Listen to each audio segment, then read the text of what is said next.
Welcome, everyone. This is your friend, the DN WhatIf 2.0, here with another exciting fanfiction. Today, we're diving into the story of What If Deku Lost Himself in the Masks He Wore? If you enjoy this video, don't forget to hit that like button and subscribe for more fanfiction content just like this. Now, let's get started with the fanfic. Izuku was walking home as those words replayed in his head over and over. To take a swan dive off the roof of the building. Izuku couldn't even cry anymore, he was just in shock. Why would he say that? What if I did take a swan dive off the roof, then what? Would he even care? He kept walking lost in his thoughts until he suddenly felt a presence behind him. Before he could even react, he was being suffocated by a weird slime creature. "Thanks, kid, you're my hero," the slime says. It's like the universe is trying to mock him at this point. He was suffocating and could hardly think, and he was sure he was about to die when he heard a voice. "Have no fear, you are safe. Now that I'm here, that is." He stopped choking and fell to the ground. When he looked up, he's All Might. Izuku quickly stood up. "Sorry for getting you caught up in my villain fighting, but you were a big help." "Thanks." All Might started to fly off, but before Izuku knew what he was doing, he grabbed onto All Might's leg. "Let go!" All Might yelled. If I let go, I'll fall," Izuku said, trying to be heard over the rushing wind. "Good point." All Might flew up until he reached the rooftop of some random building. When Izuku got off, All Might was about to leave when Izuku asked, "Do you think a quirkless person could become a hero?" All Might thought for a while before saying, "No, I don't. Heroics are too dangerous for people without quirks, but there are other ways to help, like being a police officer or doctor. Just try to keep your dreams realistic, kid," he said, walking down from the building, leaving Izuku on a rooftop, alone with his self-deprecating thoughts. It was like the world was just testing him, saying, "Do it. Here's your chance." Izuku looked over to the rooftop and was seriously considering it. He stood there. The #1 hero, the symbol of peace, Izuku's idol, basically just gave him a reality check and crushed all his dreams. Izuku walked towards the edge. Then he noticed something happening from afar. It looked like a villain attack. The same villain that attacked him, and now the villain was attacking. Izuku squinted hard until his eyes widened in realization. He sprinted down the flight of steps and running towards the scene, not caring about many things right now. Sure, Kaken just told him to kill himself and basically made his life a living hell, but he didn't care. The teachers were right, Kaken had a lot of potential in him. If Midoriya couldn't become a hero, then he'll at least try to save the future hero. He ran into the slime, looking around trying to see what action would fit best, considering it was literally just all slime. He thought about letting the pro heroes help Kaken, but when he realized they weren't helping at all, he felt a slight twinge of anger and disappointment. He wanted tea. The eyes aren't made of slime. If I hit them, it could give a chance for Kaken to breathe, Izuku thought.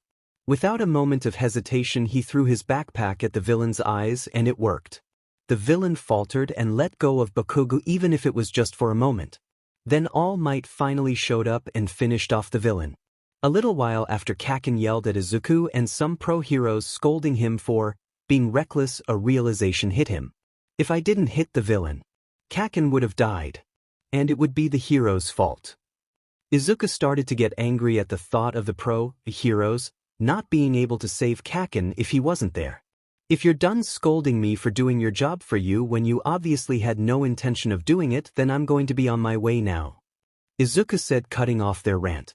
The heroes looked shocked, and before they could get another word in, Izuku bolted out of there, running as fast as he could, not feeling like dealing with anything else.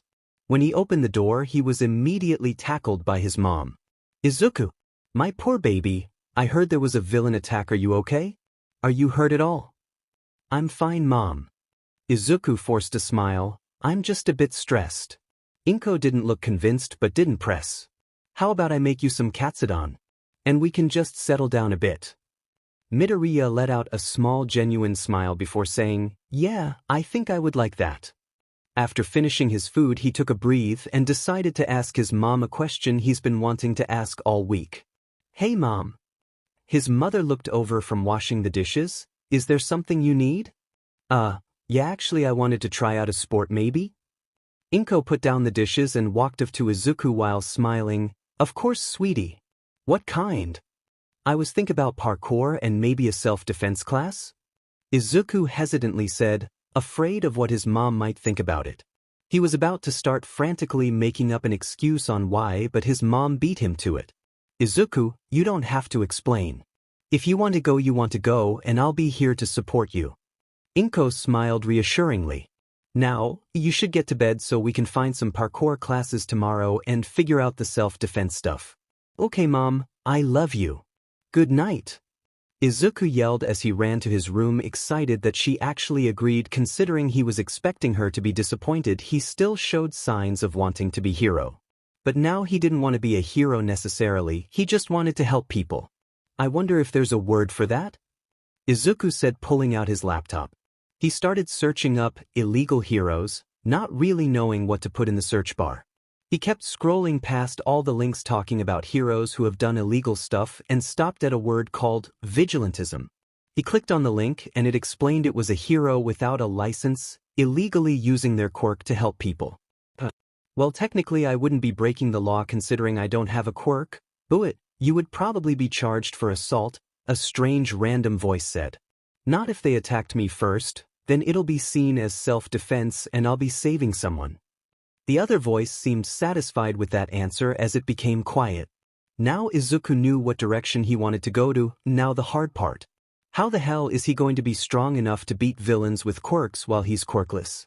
He didn't have an answer for that and just prayed that after a couple of months of parkour and self-defense class will do.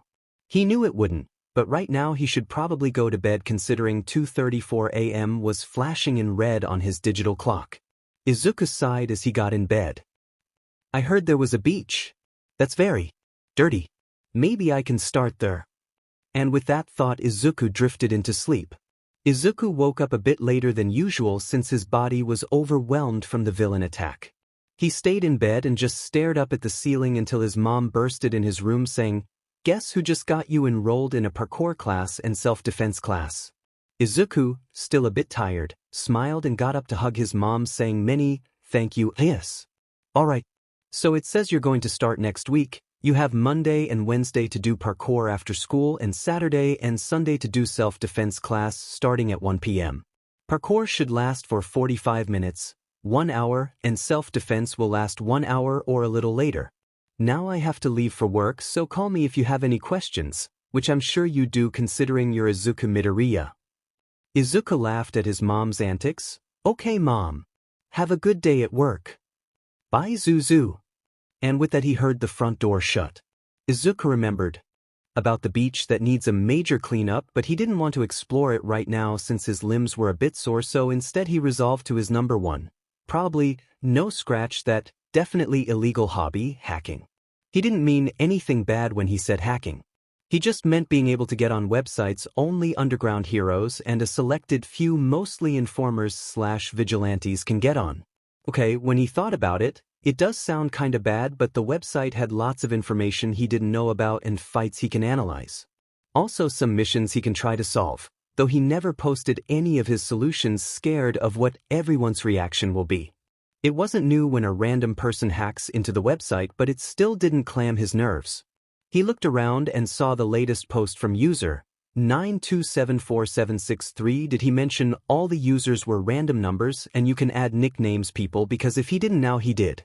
It was about a group of villains that are most likely new considering how bad they are at their job. User 9274763.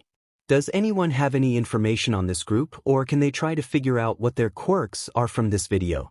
I'm sure I can easily take them down, but I can't keep my eyes open forever, so information will make things easier. Video 06.mov. Izuku clicked on the video, curiosity taking over. Izuku started mumbling all of the possibilities when it all just seemed to click.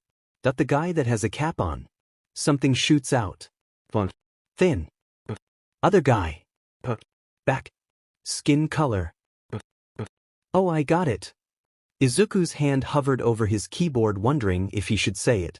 He decided to F it all and that helping would be more important, so he started typing. 3:46 p.m. User 9986757. From my understanding of the video, the guy on the left has a quirk where he can control his hair, making it sharp or dull, doesn't seem to matter, and the one in the air has somewhat of a porcupine quirk where they can shoot out needles that seem to have poison on them out of their back. One way to take them down is to 1. Get some sort of thick blanket with a cleaning chemical and throw it over the guy in the air's back, and 2. The guy with crazy hair doesn't seem to have a mutant quirk, since when Eraserhead looked at him, he momentarily stopped using his hair and started dodging instead of attacking, so he can just erase his quirk. You should probably also blindfold the one with needles because he can't shoot blindly in risk of hurting his partner. Sorry if this wasn't all too helpful. 3:46 p.m. User 9274763. That actually does make a lot of sense now that you pointed that out.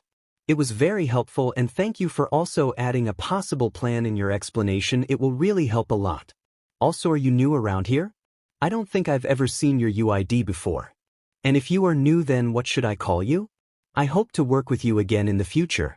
Izuku's hand stayed still on his keyboard, shocked at how quick the hero replied and the fact that they want to continue working with him.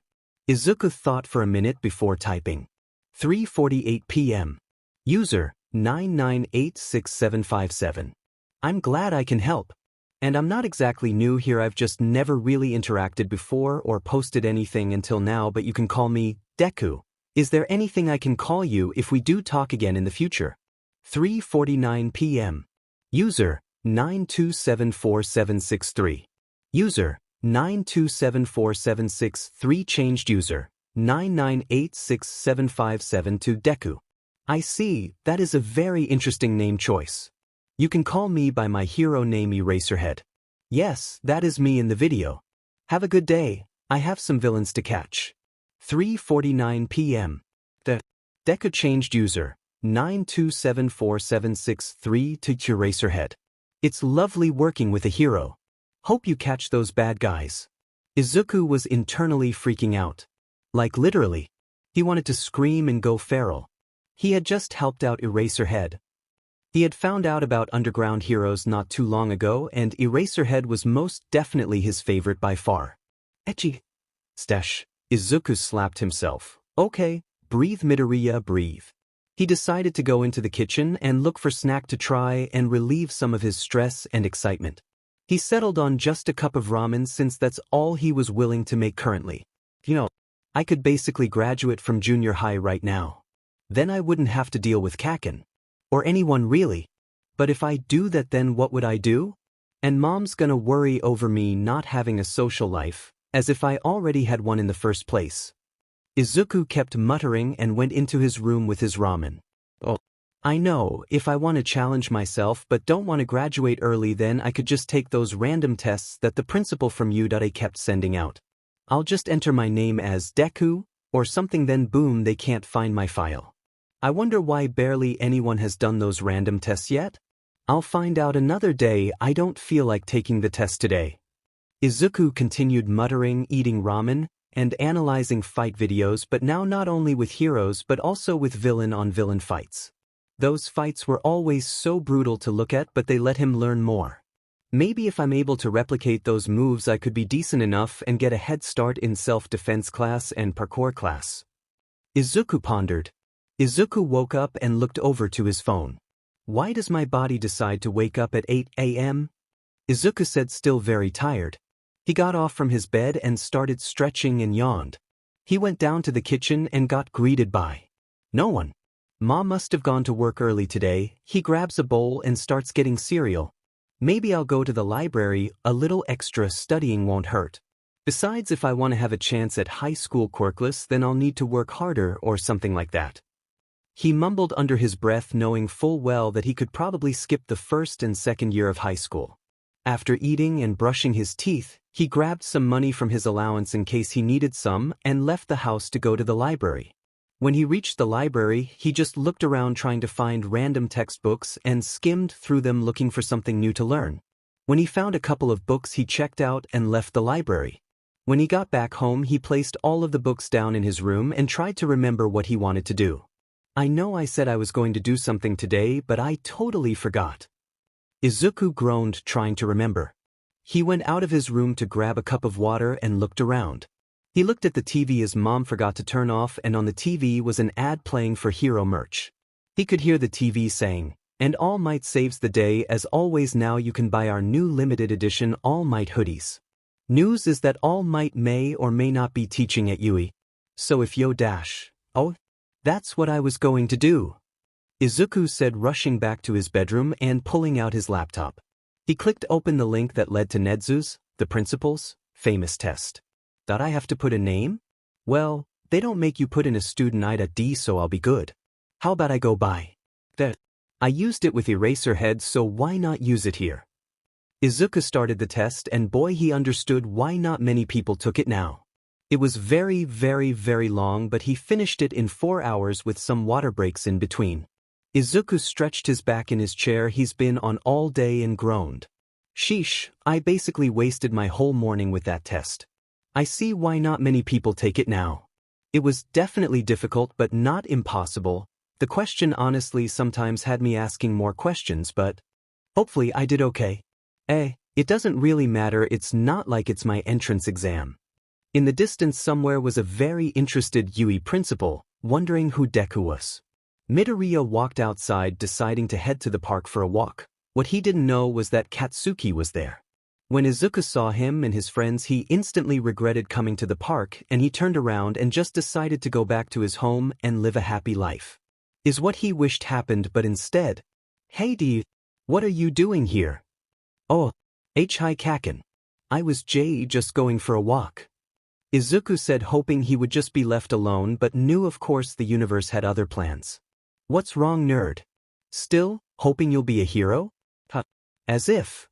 One of his friends shouted. "And no, I was seriously just going for a walk." "Oh yeah? What about your creepy little stalker notebook you have in your hands? Seems to me like hey, bullying is definitely not okay." A voice said loudly. "How are you going to be heroes if you teach, and what are you going to do about it?" Kaken's other friend asked. "I'm guessing you guys, or at least one of you guys, want to go to UE.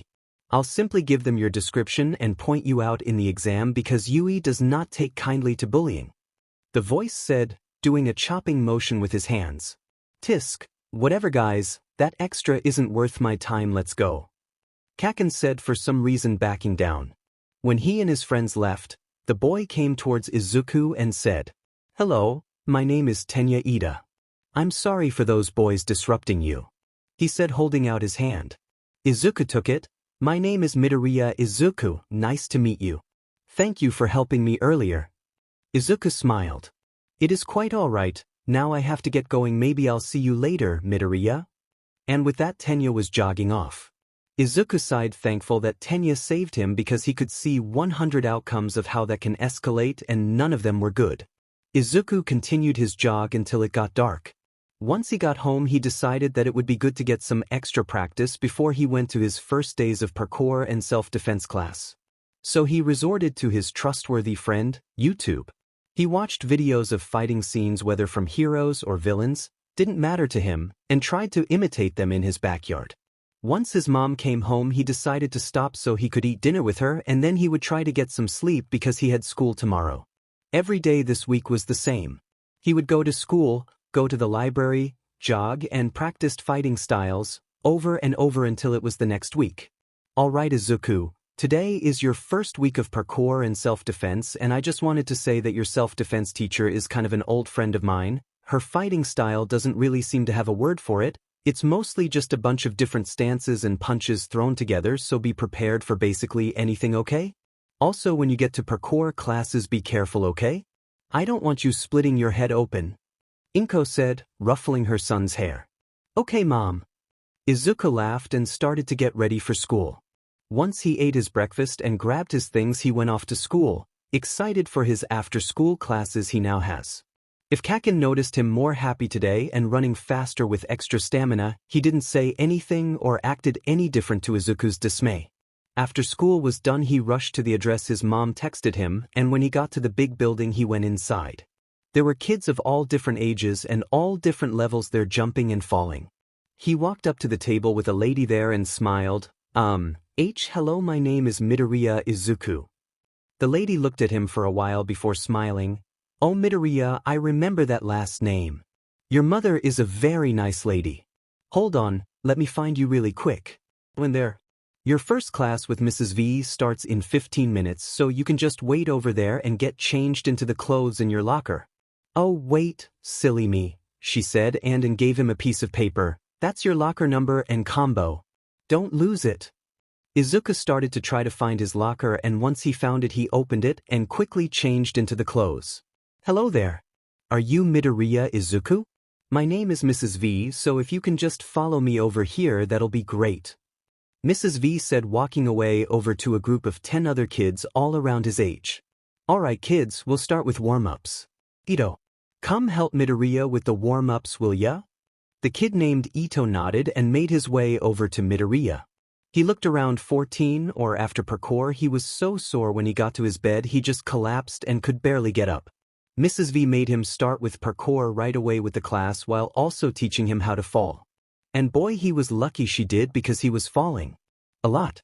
When Inko got home and saw her son sprawled on the bed, she couldn't help but laugh. She decided to not bother him and made him some dinner since he must have been hungry with all that training. Training. Inko knew her son would still want to be hero whether with a license or not. She's seen him on his computer on websites he probably shouldn't even legally be on, but she didn't care. As long as he was happy and smiled his wide, bright smiles, she was fine with everything. Inko had a feeling he would do things like this ever since the day he got diagnosed quirkless. Even after being diagnosed, he was always so determined and still did better than everyone in his class. A lot of people thought he had an intelligence quirk.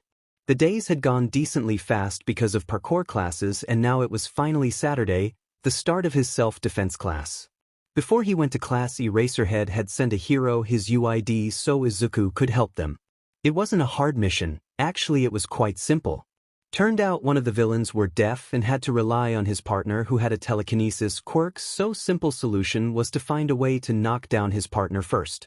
When he sent it, the hero had thanked him and said their goodbyes. It was now 5 minutes until 1 p.m. and he was outside of a building. He didn't know whether to wait or walk in now, but he didn't have to think for much longer as the door had flung open and he was pulled into a one-arm hug that was very strong. So you're Inko's hellspawn, am I right? Midoriya Izuku? The lady had said. Yeah, that's me. Izuku was slightly suffocating until she had let go. Well, nice to meet you, Mito. You can call me Za. None of the Ms. stuff though, it kinda weirds me out. Izuku nodded at her request and was soon dragged into the building. Right, so what's gonna happen is that when you first get here you're just going to walk in and start your warm-ups, which I'll give you a list, and then later once you're done we're going to start training.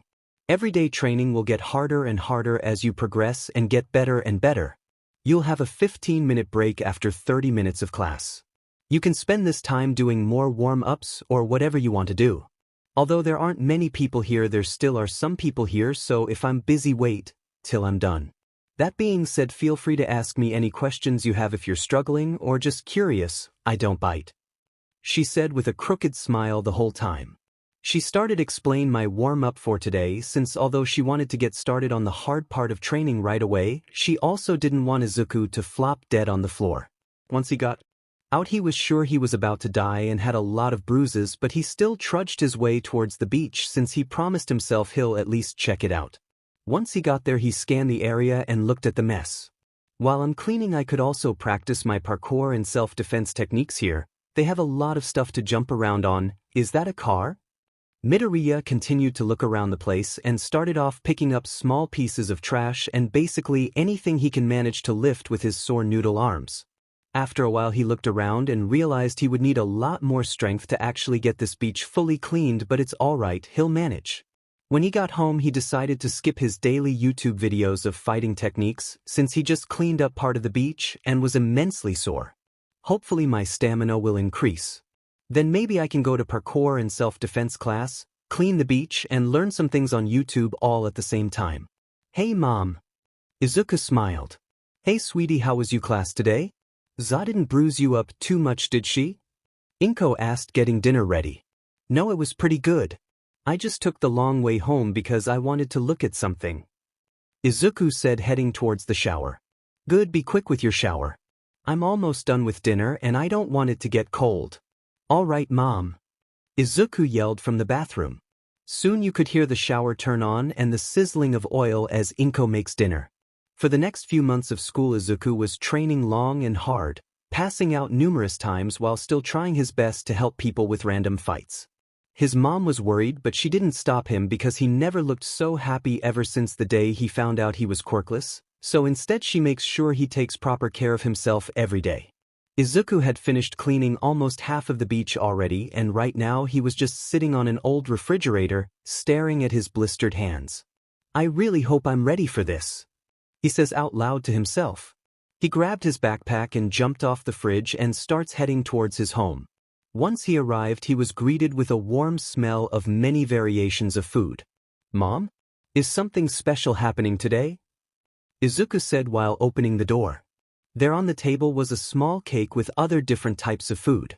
Of course there is. I wanted to congratulate you. I know I don't do this a lot since money can be a tricky thing, but you were working so hard these past 4 months and I felt like I should at least congratulate you with some food.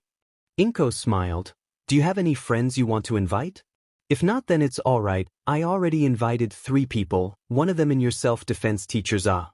The other 2 were childhood friends of mine. I hope you don't mind. Inko rubbed the back of her neck. No. It's alright, Mom, I don't mind. After all, you did all of this for me. Why would I be annoyed at you for inviting your friends? Izuku replied. Inko went over and hugged her son. Oh, Izu, you're too kind. Now go take a quick shower. You smell like sweat and garbage. Izuku chuckled. Alright, Mom, I love you. Love you too. Once Izuku finished taking a shower and changed his clothes, he went into the kitchen and found his mom talking to 2 other people. Ah, Izuku. This is Aki. His mom pointed towards a man with a funny-looking hat. And this is Fry. He's from California and recently moved here with his boyfriend because his university is here. Izuku slightly bowed and said, Nice to meet you, Mr. Aki and Mr. Fry. Fry lightly laughed at Izuku's formality. It's alright, you can just call me Fry, you don't have to use Mr. Izuku nodded at this, and he was about to say something before rapid knocking was at the door. Oh dear, Inko giggled, that must be Za. She opened the door and there was Za, smiling brightly. Oh, Inko, you don't know how excited I am for this. There's my boy Izuku. Za exclaimed, walking over and messing up his hair. Look at you. You have more muscles than when I first saw you, and you don't smell like sweat. Za looked over and saw Mr. Aki and Fry. Hello there, my name is Za. I'm Izuku's self-defense teacher. Za pulled out her hand and the men shook it. While they were talking, Inko smiled and walked over to Izuku. Well, come on, let's eat, I'm sure you're hungry. I've never seen you this interested in a student before. What did they score? President Mike asked. They scored a 92% and it only took them under 4 hours. Principal Nedzu replied. Wow, that little listener is smart. What's their name? Mike said, looking away from the phone he was texting from. They put their name as Deku. No one has that name in any of the schools in this area that can enter UE, so they are either far away or they are using a nickname of some sort. Deku? That's a strange name to choose. That's exactly what I thought, but we'll find them eventually. If you hear anyone talking about someone named Deku, ask them about it. Alright, will do. I have to get going now or else Mr. Grumpy will get mad. Bye. President Mike yelled before leaving the school grounds. It was around 1 a.m. and Izuku's mother was asleep while Izuku was in his room contemplating life. Izuku grabbed a 5-foot steel pole that was decently light but also very good for whacking people on the head. Izuku laughed nervously. As long as I don't get a part of any big villain fights, I should be fine. Izuku let out a sigh. Alright, time to perform technically legal activities, he said, trying to distract himself from his nerves. He climbed out his window and got on top of the roof. Here's to hope that all those times I fell in parkour were worth it. Izuku got in a running stance. He ran to the edge of the roof, and once he felt the edge he leaped onto the next roof, one of his legs on the side of the roof with his hands holding the railing. Alright, that wasn't too different from jumping from random objects in the beach. I got this, he said, trying to convince himself. He was just planning to practice his roof hopping that night when he saw a girl trying to grab her bag away from a random guy. Oh, that guy most definitely has a gun. Izuku thought, seeing the object in the man's hand, but I can't just let her get mugged. Izuku sighed, and before he could have a normal, sane thought, he rushed down from the roof and sprinted towards the two. He tried to act faster than the mugger and swiped his pole in an upwards motion, disarming the guy from his weapon.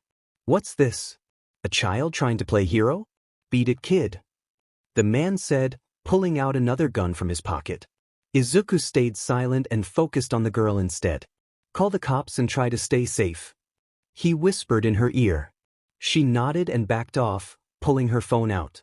The guy was about to shoot the poor girl and Izuku was panicking, so he started to spin his pole in a circular motion, attempting to block off the bullet, and it worked. Wow, I thought that only worked in the movies, he whispered. The bullet ricocheted off and skimmed the guy's leg. Izuku flinched slightly at the sight of blood but took this chance to tie the guy up. He took off one of his beaded bracelets that was made of really secure rope and tied him up next to a pole. Sure, the bracelets were pretty obnoxious and colorful, but that was the fun in it. Besides, no one can see it under his dark green hoodie anyway. When he heard sirens far off in the distance, he went over to the girl and handed her her bag. And said, "Stay safe." He then ran off onto the rooftops, and once he got to a seemingly safe spot, he took off his mask and was breathing from the adrenaline rush he just got from that fight. That was pretty decent fight over there for a new time vigilante. Izuku instantly got up and turned to the voice who said that. It was Eraserhead. Izuku's eyes widened and he tried to run away. The vigilante started to run away, but before he could, Aizawa caught by the arm with his capture weapon when he was mid-air. He heard a slight pop followed by a high-pitched yelp. Shuda's eyes widened his realization that Vigilante could possibly be as young as 16, and he instantly tried to be more gentle. He loosened his capture weapon and asked, "Are you all right?" The Vigilante took this as a chance to run and started jumping to the next roof. Is this kid insane? He could possibly have a dislocated shoulder, yet he still runs. Teach, problem child, Shoyuda thought as he ran after the Vigilante. Oh my god, oh my god, oh my god, oh my god, was all Izuku could think about as he was basically racing the pro hero he helped with missions online. Izuku, with his newfound adrenaline, has never ran faster in his life. Actually, he didn't know he could run that fast before. He tried to think of a good way out. So what did his totally sane brain come up with? Jump off a roof and pray you live. And so he complied. He jumped off the roof, not missing the shocked face of the hero as he went airborne. While in the few seconds of falling, he saw a ledge near the ground and grabbed onto it and swung himself so it made his fall less painful. Once his feet touched the ground, a surge of pain went through his ankle, but he didn't stop running until he made sure the hero wasn't following him around anymore. Once he climbed through his window and into his bedroom, the adrenaline was finally no longer there and the pain in his foot grew stronger. "Fuakuk," he whispered, changing into his pajamas. "After all that falling, I still can't land correctly." He scolded himself. He then realized the pain in his shoulder, but he was too tired to care, so he just went to bed and decided to ignore it and deal with it in the morning. And now it was the morning and he had to deal with it. He told his mom that it was from when he fell off the bed at night, which was very believable because his mom said she did half wake up to a thud. She just told him not to do too many things today that involved his arm and left for work. His summer consisted of a lot of outdoor vigilance and indoor vigilance, playing as Deku and Akan. Normally he would say Deku was just an informant, except for the fact that Deku has actually called a couple of heroes mid-battle and gave them information of what to do, so the media decided to call him a vigilante instead. Because of the calls, this led him to buying a voice changer.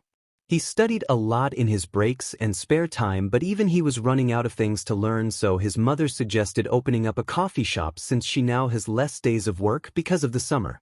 So that's what they did. Izuku would usually help at front, getting people's orders. The cafe was cat-friendly, so although the cafe was called Viridian Coffee Shop, people would usually just call it that One Green Cat Cafe. He only worked less than 1 hour and 30 minutes a day because he was still just a kid in his mother's eyes, but he was thankful for this since he does need a lot of time as Deku, since being Deku was like a full-time job. Over time, Eraserhead had calmed down enough so that he wouldn't attack Akan right away. He actually found Akan helpful, but he would never admit it. Boo! a loud voice said, making Aizawa almost drop his coffee and a bag he was holding. The green vigilante clutched his stomach and started laughing. "Oh man, you should have seen the look on your face," Ikan said, his voice distorted from the voice changer he had on, but Eraserhead can't help but remember the vigilante's real voice and how young he sounded. "Oh haha, if you wanted me to throw the stuff I got you off the roof, you could have just said so." This got the vigilante to tilt his head in confusion. "You got me something?" he asked. Eraserhead nodded and handed him the bag. "You got me boba?" Ikan asked. "Well, I remember you saying you didn't like coffee because it made you more tired and it was bitter, so I thought boba would be the next option," the hero said, taking a sip of his coffee. Well, you have good taste for boba," gasp. "Is this crystal boba? I love crystal boba," Ikan exclaimed. "Did you just say gasp like the word?" Ikan smiled under his mask, stifling a laugh. Aizawa rolled his eyes. "I will never understand kids these days." "How are you sure that I'm a kid?" Ikan questioned. "Well, considering your height you seem like you're still growing, but obviously I can't judge you only off of that, so I'm just going to go with your extremely high-pitched scream the first time I met you." Ikan started stuttering. Well, it is not high-pitched," he said, pouting and turning away.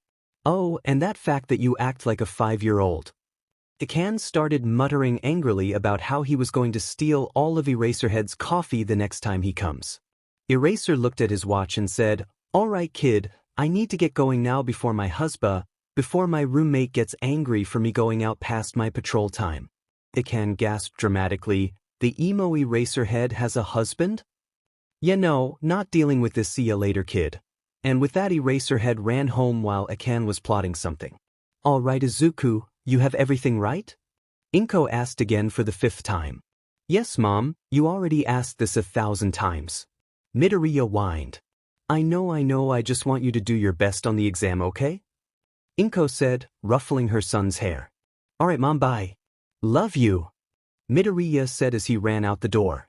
Inko couldn't help but smile.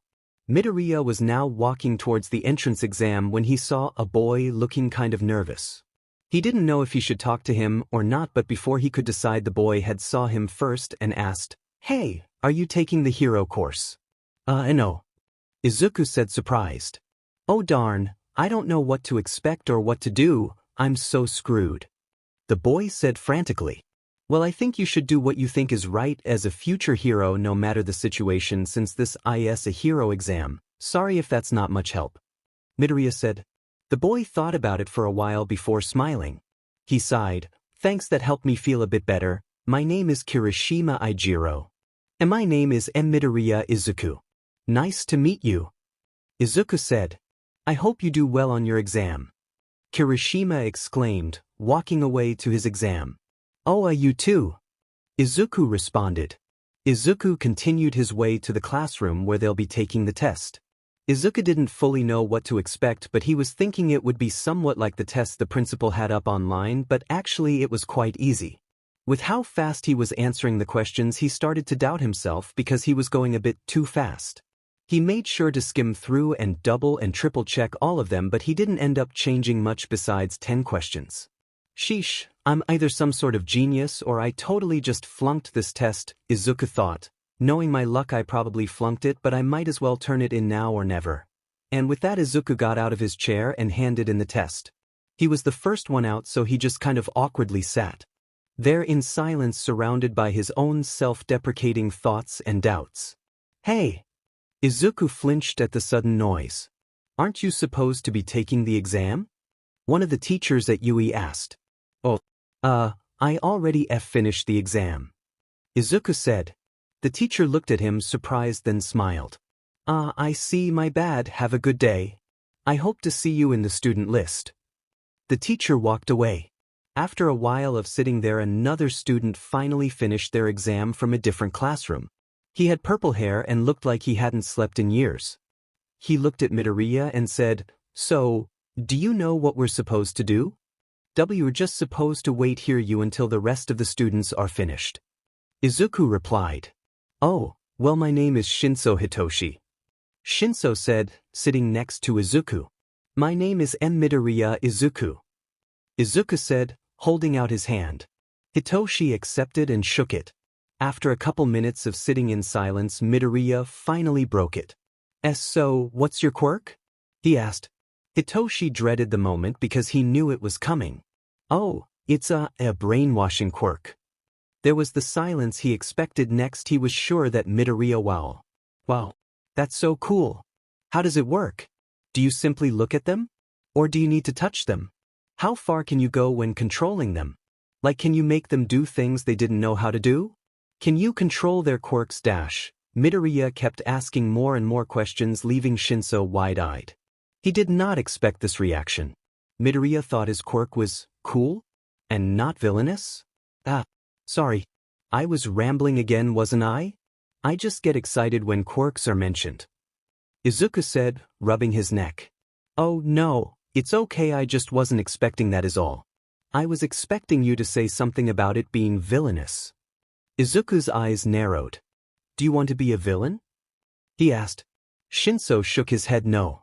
Izuku relaxed, smiling again. Then no, it isn't a villain's quirk, because you aren't a villain. Shinso slightly smiled at this. So what's your quirk? He asked. Izuku started before he was cut off by a bell. Well, all right, students of Gen Ed. The voice from the speaker said. Your time is officially up and you may leave the school. We will be sending your letters about whether or not you got accepted soon. See you later. Hopefully. Today is the day Izuku would receive his letter and he was stressed. Tonight can change depending if he gets accepted or not. If he gets accepted, he'll stay home instead of going outside to do borderline illegal shit. If he doesn't get accepted, he'll take his frustrations and failures out on the poor souls that try to do something illegal that night. He finally got his letter and he was pacing back and forth with it in hand, too scared to open it, with his mom on the couch typing on her laptop. Izuku, sit down and open it, he heard his mom say before sighing and closing her laptop. We'll open it together and no matter what the paper says, I'll still be proud of you for trying, okay? Izuku took a deep breath and sat down next to his mom. He opens the letter with his shaking hands. Tears started forming in his eyes and his mom sighed. Izuku, it's fine if you didn't Mom, I made it. I really made it. I got in. Izuku shouted, hugging his mom, still crying. Inko smiled and hugged her son back. Oh, I'm so proud of you, sweetie. Once school started, Izuku was so excited he couldn't stop his hands from shaking. He wasn't looking where he was going, so it wasn't a surprise when he bumped into someone. Oh, I'm so sorry, I didn't mean to bump into you. Izuku apologized frantically. No, it's fine, I should have moved out the way first, the bubbly girl said. My name is Uraraka Achiko. What class are you in? Midoriya Izu, I'm in class 1C. Izuku stuttered in response. Darn, we're not in the same class. I'm in class 1A, maybe I'll see you at lunch? Uraraka asked. Oh yeah, sure. See ya. And with that, Izuku headed towards class 1C. His classes weren't out of the ordinary except when everyone had to say their quirks. That part was a little awkward, but he got through it for the most part. Right now he was just glad he made it to lunch without badly embarrassing himself in some way, shape, or form. Midoriya. Over here. Izuku heard a voice yell. It was Uraraka. Izuku smiled and walked over to her. She was sitting at a table with another stern-looking kid. The kid looked familiar. Ah, it's you. Izuku said, realizing who it was. Greetings again, Midoriya. It's good to see you made it here too. Ida said. Oh, perfect. You two already know each other. Uraraka smiled. Well, Mito. You'll never guess what happened at class today. Izuku tilted his head a bit to indicate he was listening. All Might is our teacher. Can you believe it? Uraraka was now basically bubbling with excitement. Wow. That's amazing. Izuku said with a smile, although it was forced. The three talked all lunch, mostly just geeking out about weird things before it was finally time to head back to classes. Classes were uneventful, but honestly he couldn't care less, he was just glad to be here. He saw Shinso a couple of times down the halls and waved to him, and sometimes they even had small talk, but they never last long since he tries to avoid Kaken all the time. One student had caught his eye throughout the whole day though. It was one of Endeavor's kid. Izuku believes his name is Todoroki Shuto. He just looked so bland for the son of a man so hot-headed like Endeavor. He thought he would be somewhat like Kaken, but no, he was completely different. The next day when he went to school, the front gate had been surrounded by civilians and the press. I guess word got out about All Might. Does he even have a teaching degree? Well, he certainly shouldn't be a therapist, Midoriya thought. He tried to squeeze through the crowd, but a bunch of microphones were shoved in his face. How's it like with All Might as a teacher? A person asked.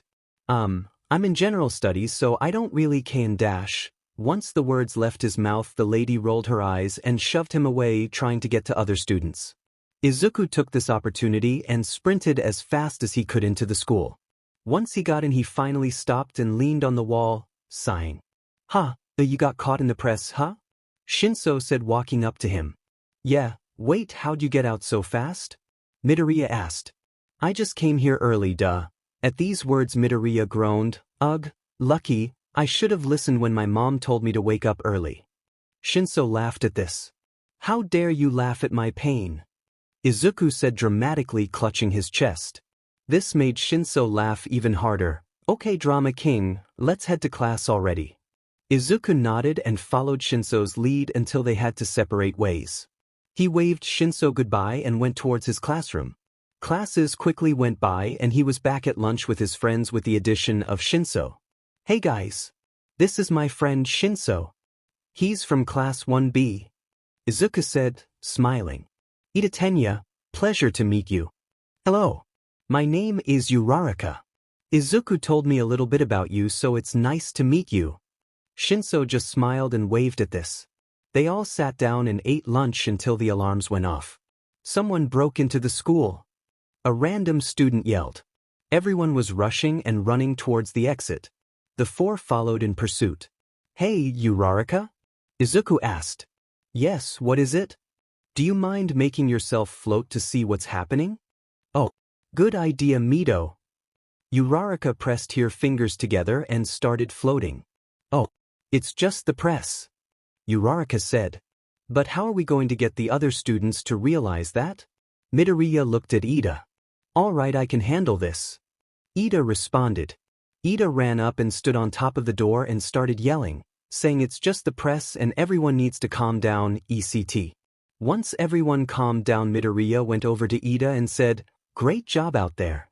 You really did look like a hero. Ida grew flustered at this. Well, as flustered as a robot can, but that's besides the point. Thank you, Midoriya. Yeah. You were awesome, Ida. Uraraka jumped up and down. I do admit that was pretty impressive since we're all just first years. Shinso smiled, or well, tried to. After that eventful mess, everything went back to normal and student went back to class. This is worrying. How could the press break into Yui? There's definitely more to it, no question, was the only thing Izuku could think about all day. When Izuku went home, he felt uneasy about the whole situation. He was on his way home from parkour classes when he overheard a group of people talking in an alley. So they're really planning a break-in? Inuit. To try to kill All Might. Voice 1 said. Yeah, what a bunch of idiots. Is it even possible to kill that smiley freak? Voice 2 asked. Beats me. Voice 1 replied. League of Villains my butt. Unless they have literal God on their side, then it would be foolish. Voice 3 spoke. Hush up. People may be around, and since we're not All Might, we definitely wouldn't stand a chance against them if they knew we accidentally spilled their plan. Voice 4 said. The group nodded in agreement and the rest of their words were whispers. At this, Izuku took it as a cue to leave. Oh, I'm going to be late and Mom's gonna worry again. Izuku muttered under his breath. He's been listening in for so long that it was dark now. Even so, he pulled out his notebook and wrote all of the information the voices had said. He stopped walking and leaned on the wall next to him, still writing in his notebook. After a while of writing, he felt a hand on his shoulder and yelped. A slight look of recognition flashed on the stranger's face before he shook his head. Isn't it a bit late for a teenager to be out? Oh, my bad, I was too busy writing to realize how late it had gotten. Izuku replied, suddenly anxious because the stranger was literally Eraserhead. Here, I'll walk you home, it's dangerous out. Eraserhead said. Izuku nodded and led the way to his house. Once they were there, his mother greeted him with a bone-crushing hug. "Oh sweetie, I know your sense of time is horrible, but please at least answer some of my texts," Inko said. She looked up and realized Eraserhead was there. I'm so sorry if my son bothered you in any way." "No, it's fine, I'm in Pro Hero," he pulled out his license, "and it's my job to make sure he's safe." "Thank you again though," Inko said. Eraserhead smiled and went on his way while Inko turned towards Izuku, still squishing his face in a tight hold. "Young boy, you had me worried sick, make." "Got it?" she said with each word pulling on his cheeks. "Oh. Okay, I got it," Izuku replied, instantly rubbing his cheeks once she let go. "What will I do with you?" Inko sighed. "Anyways, how about some katsudon?" "No reason in particular, I was just wanting some myself." At this thought, Izuku nodded eagerly with a bright smile. They both laughed and went on their way to the dinner table. The next day, Izuku knew he had to think of a way to stay home. He knew he needed to get to the USJ before the villains arrived.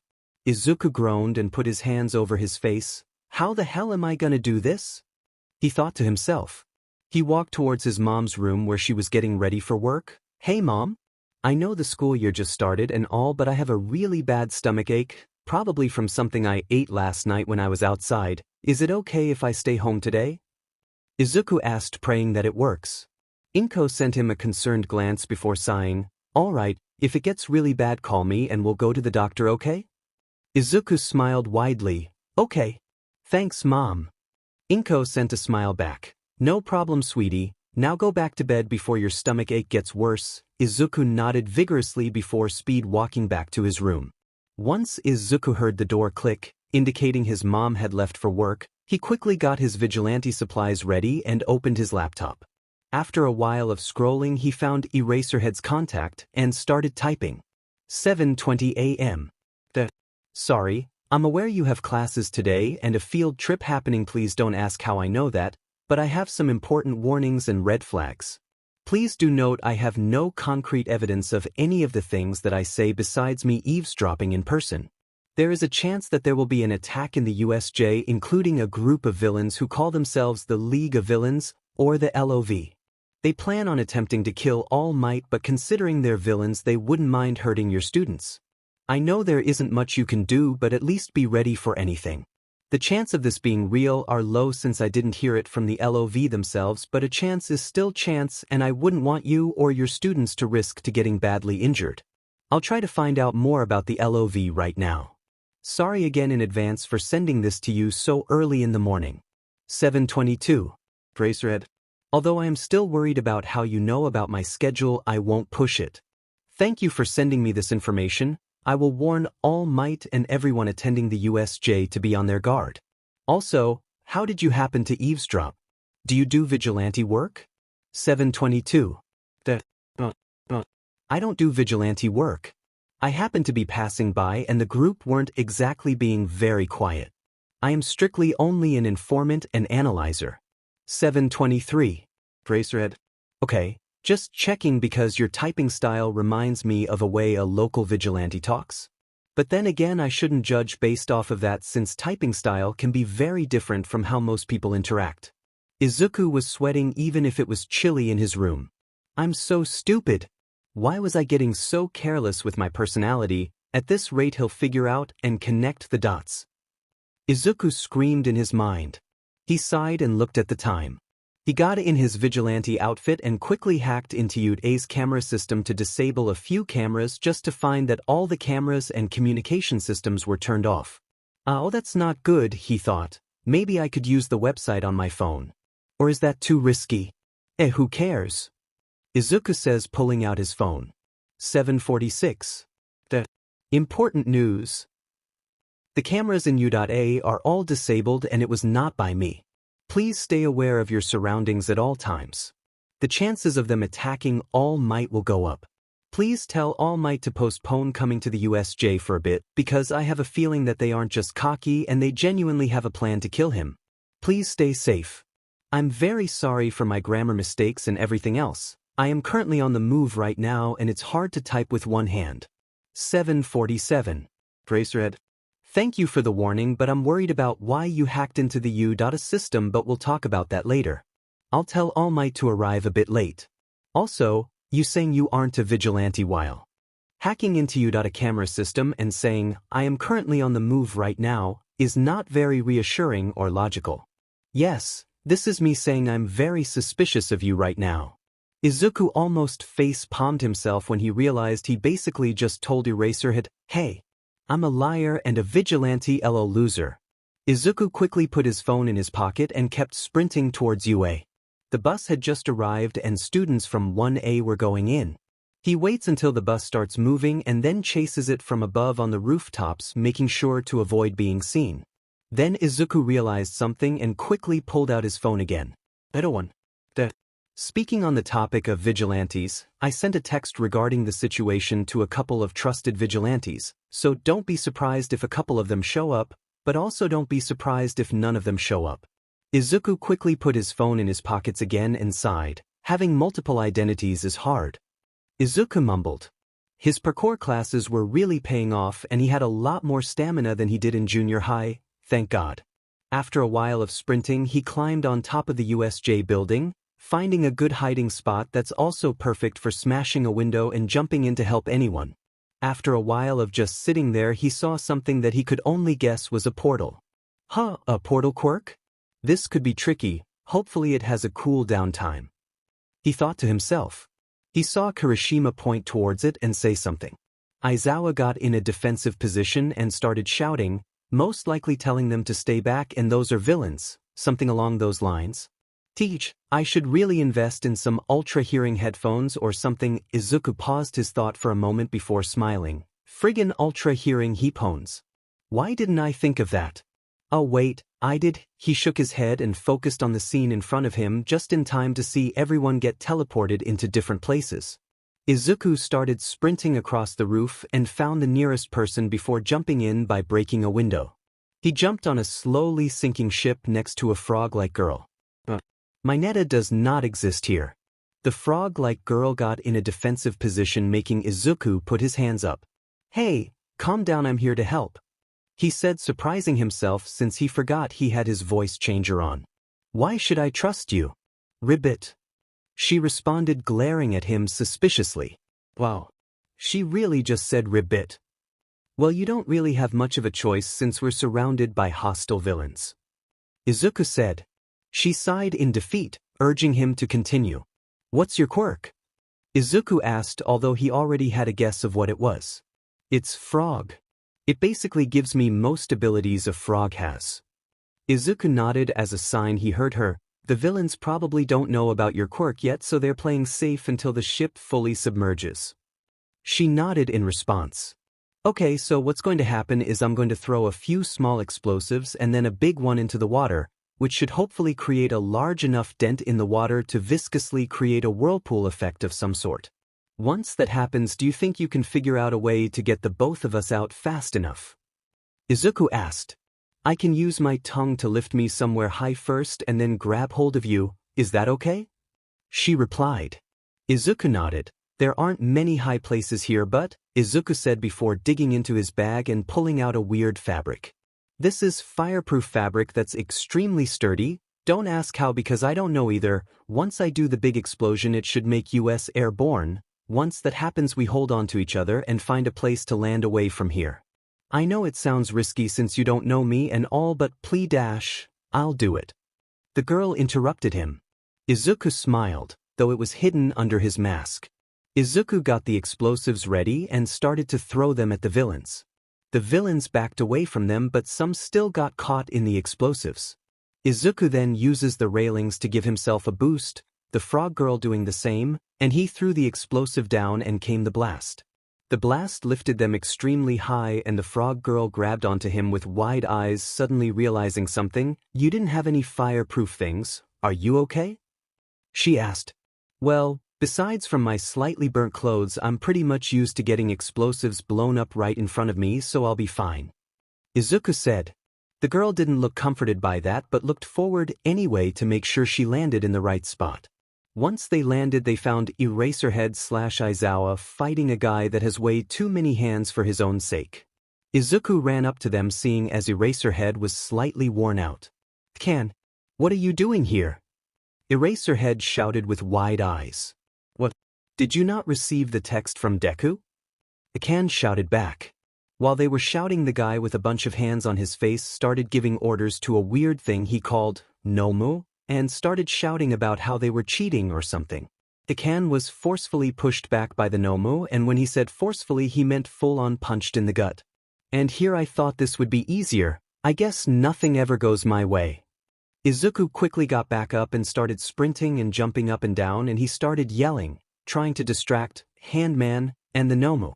He got out some more explosives and threw them at the Nomu, but the Nomu easily absorbed the impact. Izuku's eyes widened. So that's how they're planning to kill All Might. Izuku already knew Handman's quirk after doing a bit of research on the way here, and everything started adding up. He had to find a way to get them to back off. The frog girl came up besides him. "My classmate is calling out for more heroes, if I heard correctly." Izuku nodded at this. "If we can hold off and weaken them before they arrive, we could just be able to beat them," he said, and the girl nodded in response. They started both attacking the Nomu while Izuku randomly suched to Handman to stop him from possibly killing his favorite hero to annoy, while always avoiding the hands that were actually attached to his body. They kept going and going until they finally heard the heroes show up. "Hopefully we weakened the Nomu enough so that the heroes are able to destroy it." He prayed to no one in particular. Once he saw All Might arrive, he quickly sprinted out the way and picked up Eraserhead and moved him out of the fighting scene. He saw Frog Girl jump out of the way too before All Might completely smashes the Nomu, although not successfully killing it. "DMN it." Izuku cursed. All Might and the Nomu were fighting until he was trapped in the portal sort of thing. Izuku's eyes widened and he rushed towards them. "Todoroki! Freeze thing!" Izuku yelled, not caring that he said his name and said his quirk. Todoroki stood wide-eyed before complying and freezing the Nomu, while Izuku got some throwing daggers coated in Haya's sleeping dose and lethal poison and swung it at the warp. It seemed to have hit something as he heard a quick yell and a thud. "Score!" All Might, seeing this, quickly started powering up in a weird way and sent a huge blast, effectively throwing the Nomu out of the building. Handman was shocked at this and quickly retreated before yelling something about All Might weakening. After Handman left, he saw smoke coming off of All Might and his eyes widened when he saw All Might turn into a skeleton-looking thing. Izuku closed his eyes and sprinted away and out of the building, not wanting to invade All Might's privacy. Sure, All Might was the man that crushed his dreams, and although Izuku isn't a fan of him anymore, he still holds a lot of respect for the man himself. When Izuku gets home, he doesn't realize how many injuries he got until he could feel the pain slowly seeping in as his adrenaline quickly died out. He takes his fried costume off and puts some new clothes on. "Gee, I'm gonna have to remake it," Izuku thought while dozing off, half of his body off of the bed. He woke up to a sound of a door opening and someone saying something before abruptly stopping. Once he fully opened his eyes, he saw his mom. He woke up to a sound of a door opening and someone saying something before abruptly stopping. Once he fully opened his eyes, he saw his mom. I cowl, I can explain dash, Izuku yelled, quickly getting up, then remembered all of his injuries and used his bed as support. You see, this is, from tripping on my way to the bathroom. Izuku shut himself up and looked down, knowing his mom didn't buy it. "Izuku, what actually happened? Where did you get all those injuries?" "Oh dear, they look bad too," Inko said, very concerned. She went over to Izuku and sat him down. Well, Izuku didn't know what excuse he could say. Inko sighed. "Izuku, I'm not oblivious." I never said didish," Izuku started before Inko cut him off. "What I mean is that I've known what you've been up to, or well, rather I had a feeling I knew what you've been up to. All over on the news is new Vigilante can, this and Vigilante. I know your past with the word useless, and I just." Izuku was tense, scared of what his mother had to say. "I just wished you would have informed me sooner." Izuku's head shot up in surprise. I could have helped you with your costume and helped you clean up your wounds. Inko looked at Izuku. So, will you finally tell me everything that's bothering you so I can help? Inko said, smiling. Izuku's eyes widened as tears started welling up. Izuku sobbed and nodded vigorously as he put his head on his mother's shoulder while she hugged him. Once he calmed down, Izuku told her everything he was hiding, him being informant/vigilante Deku and vigilante Akan. He told her about the bullying that had happened with Kaken, the suicide baiting, everything. His mother looked concerned, relieved, and angry, but she put those feelings aside as she comforted her son. Later on, she started to patch up her son's wounds and started on his costume. She only did the sewing while her son did the more complex designs. Izuku added the ultra hearing headphones he was talking about earlier. There was a button on there that when pushed will show a translucent kind of shield for his eyes. They acted as glasses, but considering he doesn't have bad eyesight, they helped him see further. He was thinking about getting another weapon since throwing explosives and swinging a pole around isn't going to save him from everything. Yes, the first thought was directed at Kaken and the slime incident. I'm not skilled at anything else yet, so I should start off with a blade. Izuku thought while adding the finishing touches to his headphones. He called it the UH, standing for Ultra Hearing Headphones. It honestly sounded really lame, but at least the acronym sounds cool. It literally sounds like I'm just saying, as in I'm stalling my sentence. Izuku frowned, at whatever still sounds super cool. He went over to the beach again and started searching for anything of use, specifically for a blade. He ended up finding a broken wooden sword and a lot of metals of all kinds and some other extra things. I can work with this, Izuku said, putting all the things in a duffel bag and heading home. When he walked in his house, he quickly put the duffel bag in a safe place with his other supplies so they wouldn't be found so easily. Don't get him wrong, he trusts his mom. He was just doing this in case anyone ever comes over. Better start a habit now than risk forgetting about it and get weird looks or possibly reveal who you are. Nizu was currently sitting with Aizawa in his office talking about a certain someone and a couple of students that piqued their minds. Ah, I see. So, Deku has helped you with villain cases before? That must explain how he managed to get such a high score. I wonder if I can get to ever play a game of chess with him. Nizu said the last part mostly to himself. Do you mind giving me his UID? I would love to converse with him someday. Aizawa nodded in agreement and wrote Deku's UID down on a piece of paper. Now, since you're here, I might as well get another helping hand on this matter. There are a couple of students who did extremely well on their entrance exam or have done extremely well in the past. I want you, and other teachers, to keep an eye out for them.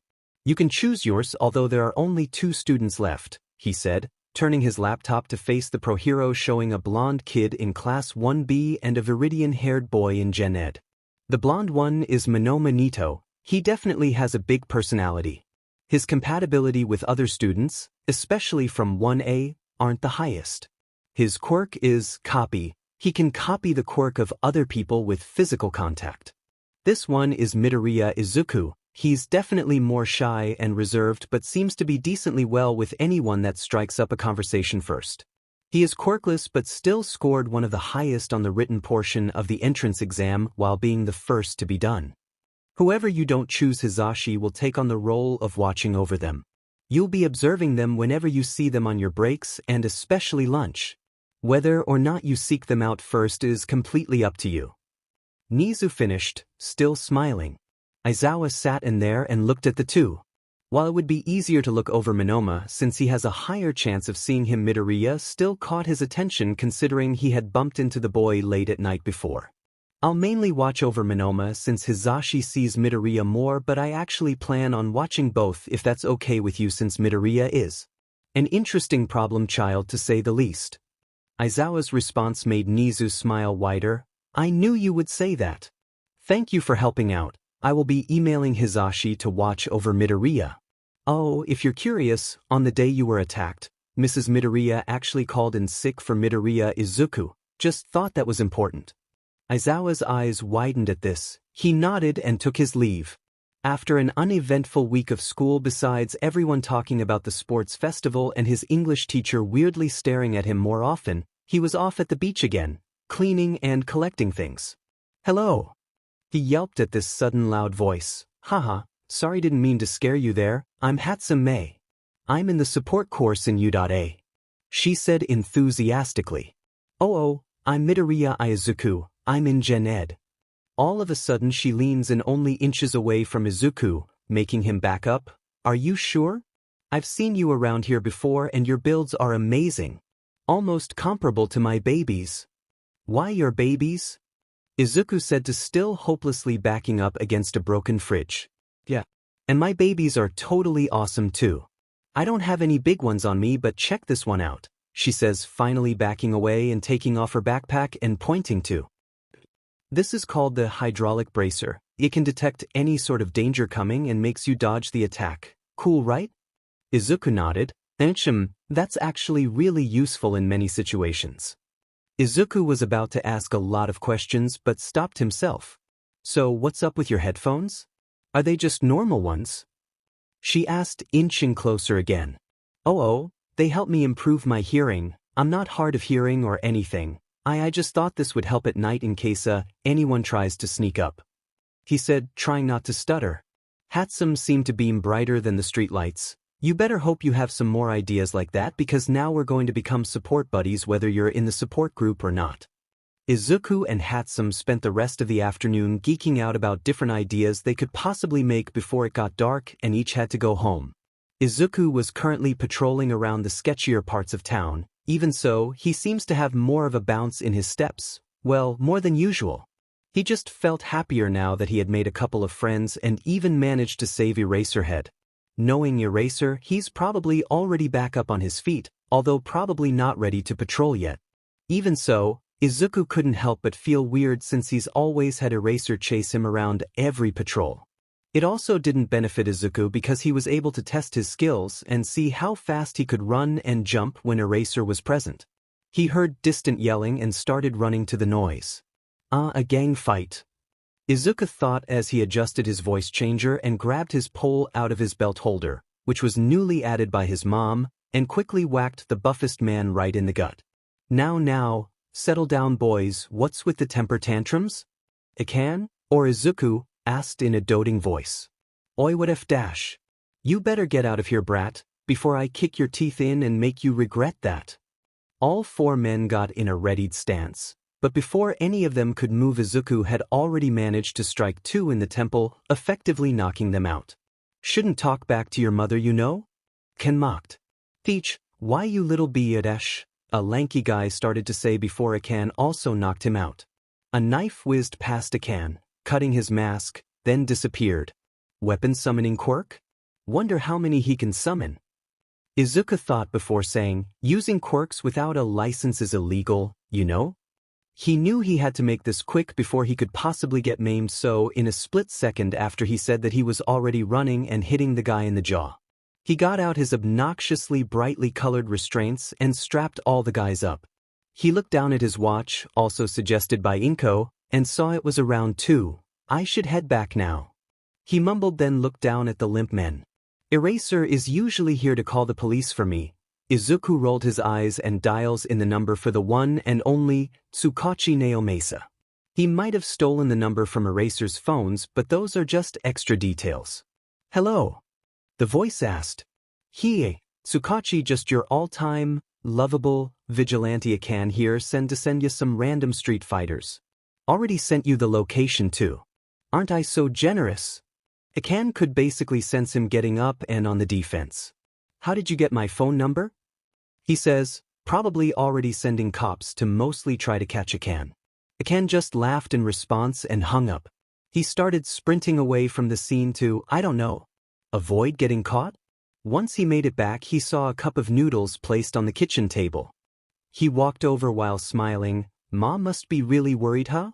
Izuku thought as he slurped down the noodles at an unhealthy rate considering how hungry he was from all the running and fighting. Once he's done, he changes and sits down at his laptop. I haven't been as active as Deku, so I should probably hurry before they get suspicious. Sure, he was there for the USJ attack, but after that, he went offline up until now, and he never does that, especially after big missions. He goes back on, giving heroes analysis on villains and solving minor problems and crimes. He was about to close his laptop before receiving a message. 3:21 a.m. Eraserhead, where were you? I was getting worried since you usually would send some analysis of a big hero/villain by now. I mean, I'm glad you took a break, but warning first, please. I thought you crossed the line and went into villainy. 3:21 a.m. Sorry about that, huh? I just needed a quick break since the USJ was a bit stressful, especially since I heard you were fatally hurt. And no, I would never resort to villainy unless someone's life was on the line. And you know what? Just because of that, Deku has changed Eraserhead to Parental Insomniac. Izuku, or Deku, laughed as he basically felt Aizawa roll his eyes from here. 3:23 a.m. Parental Insomniac. I swear, every day I talk to you, you get more and more childish. Even so, Parental Insomniac changed Deku to Problem Child. 3:24 a.m. Problem Child. Fair enough, but still. Rude, uneasy face. 3:24 a.m. Parental Insomniac. Next thing I know, you're going to use OMG and keyboard smash. How old are you anyway? 3:24 a.m. Problem Child. Now, don't start giving me ideas. And no, I'm not giving out info on myself. Better luck next time. 3:25 a.m.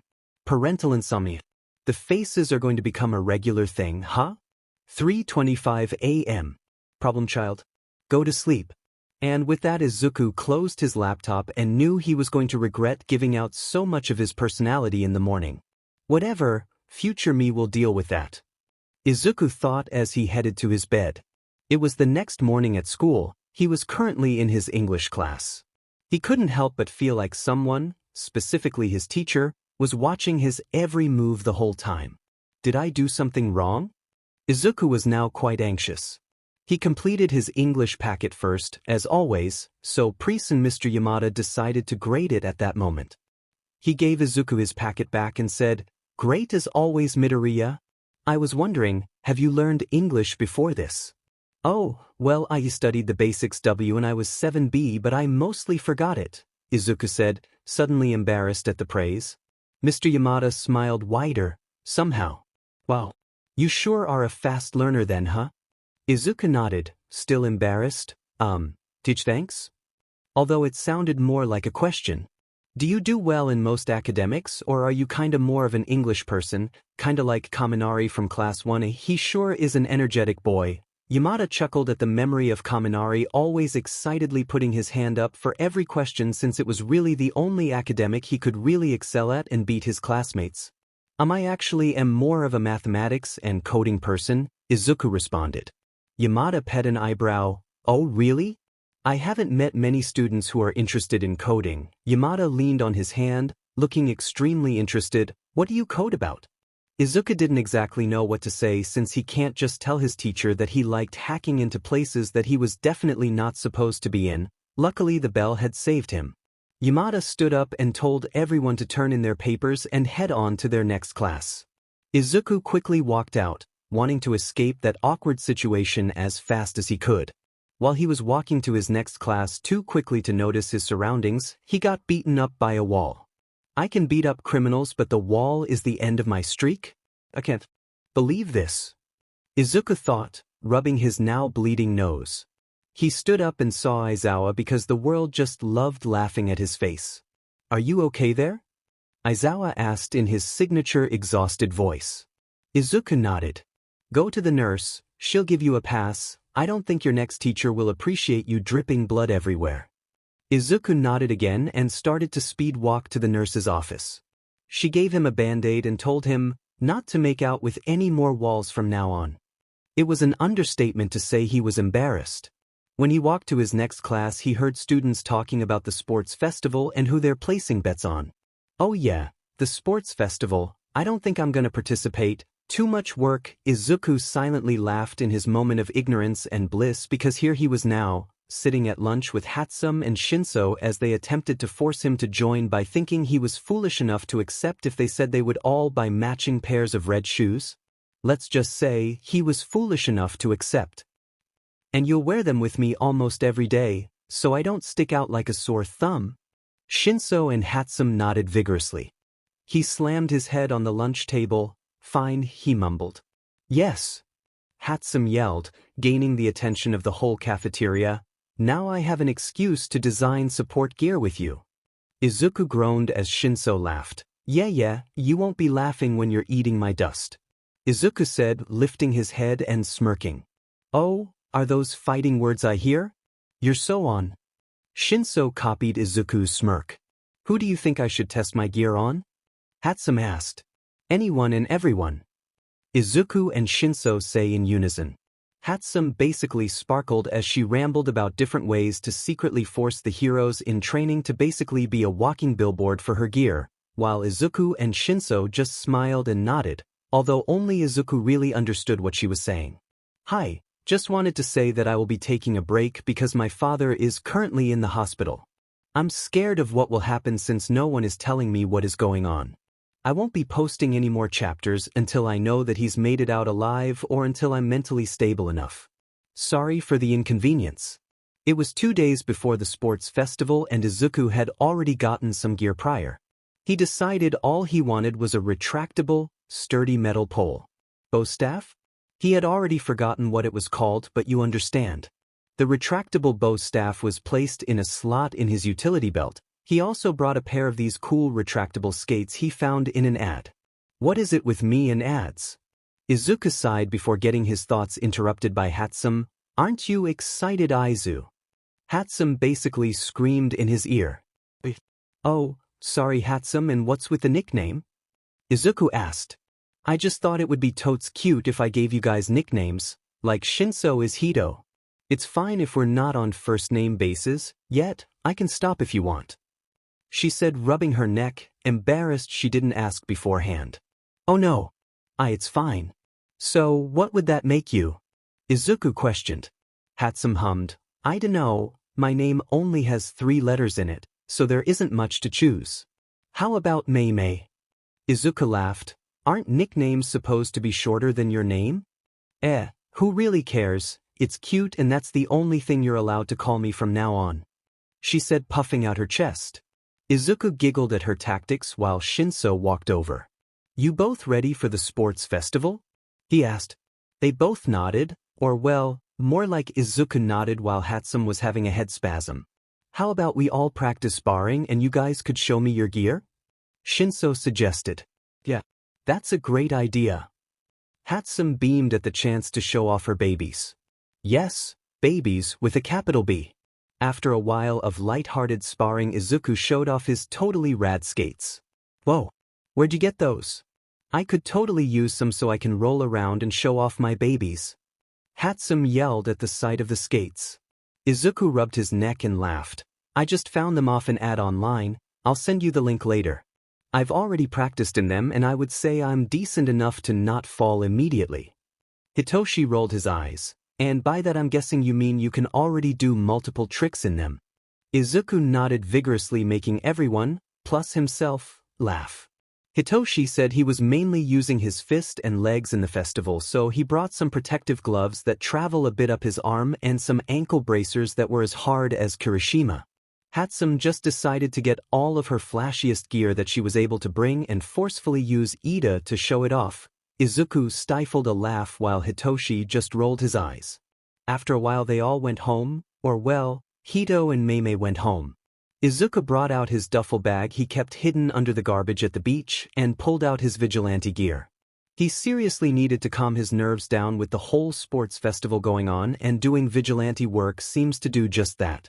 He was traveling on the rooftops, peering down to see if anyone needs help. He passed by an alley and he saw a little girl hiding behind a garbage bin. Is she lost? He thought. He was about to move down until he saw a man walking down shouting, presumably, the girl's name. She looked absolutely terrified. Izuku jumped down and came towards the man, changing his voice changer to match a young adult's voice. Excuse me, sir, are you lost? Izuku tilted his head. The man immediately turned around to face him. I'm looking for my daughter. She has long white hair and red eyes. Have you seen her? The child's terrified expression flashed in his mind. Izuku put his hand up to his waist. Is she about this tall? The man nodded. I think I saw her head down the street. I saw her when she was walking near the convenience store. The man nodded once more and head down the street. After he was out of Izuku's sight, Izuku heads towards the garbage bin. Are you okay? He asked, turning off his voice changer so he seemed less intimidating. The girl nodded. Was that man your father? The girl shook her head no. Izuku hummed in thought. He leant out his hand. Why don't you stay with me until I make sure you aren't injured in any way? Is that okay with you?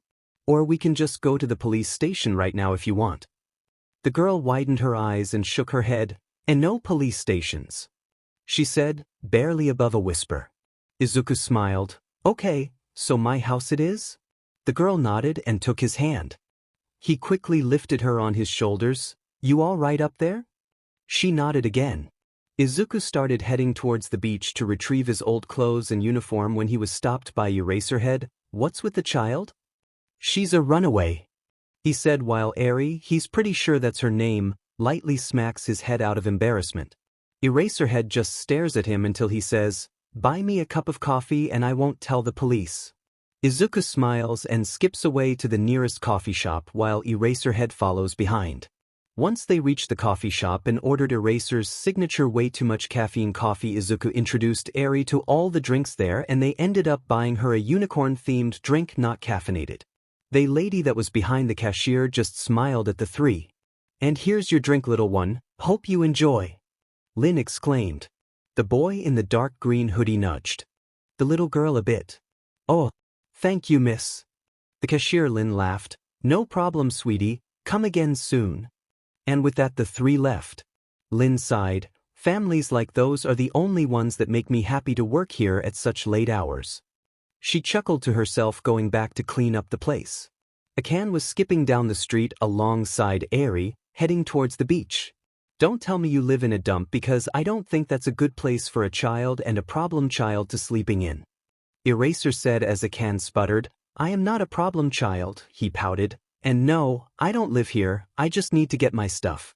After this I'll be on my way home. Eraser rolled his eyes. Okay, I'll leave you to it. And with that he left to continue his patrol.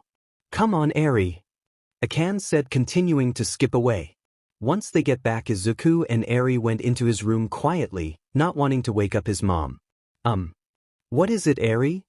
Izuku asked, turning to look at her. I don't know. Your name. Izuku mentally face-palmed. How can he be so stupid? Oops. My name is Midoriya Izuku, you can just call me Izuku, he said as he took off his mask. Okay. Eri yawned. Izuku ruffled her hair. Someone's tired, you can sleep on my bed tonight. But where will you sleep? On the couch. Eri looked like she wanted to say more but she didn't. What's wrong? Izuku asked. I don't want to sleep alone, she whispered. Izuku beamed as an idea popped in his head. How about we make a pillow fort? Eri tilted her head. It's like a tent but made with blankets and pillows. Eri nodded, mumbling something around the lines of, comfy. Izuku went into the kitchen to get some chairs and extra pillows. Once he got back up and found a spacious place to make the fort, he started placing chairs while Eri helped with the blankets. When they finally finished, they both went in and filled the place up with stuffies and pillows galore. Night-night, Eri. Night-a-night. Zoo. Eri whispered, already falling asleep. Izuku didn't sleep that night. Thoughts filled his mind. How was he going to tell his mom that some random girl will be illegally staying with them for a while? Izuku quietly groaned. Everything seems to be moving so fast. I'm getting a migraine just thinking about what happened in the past months. Izuku flipped over and shoved his face into the pillow, trying to find a comfortable spot. The sun is up, the birds are chirping, you could hear happy chatter outside and a green-haired kid questioning his entire existence while he stood outside his mother's door. He took a deep breath. Come on, breathe, Izuku, breathe. He hesitantly knocks on the door. The door opens to reveal a very tired Inko. Is there something you need, dear? She asked, slightly slouching on the door. What's it? You how I'm like a vigilante or whatever. Izuku smiled nervously. His mother looked him up and down, eyes scanning for any injuries. What did you do? His mother deadpanned, now standing up properly. I think it'll be better if I showed you, but please quiet and please don't get madame. Izuku lead her towards his room and slowly opened the door to show a little girl sleeping in a pillow fort. Okay. Before you say anything, you see, Izuku whispered.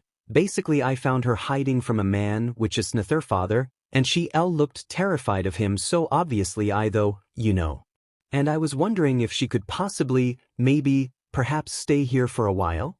Izuku sputtered out while his mom glared at him, obviously still tired. Or maybe you didn't just send her to pole dash. Izuku stopped rambling once he felt a soft but firm pinch on the cheek.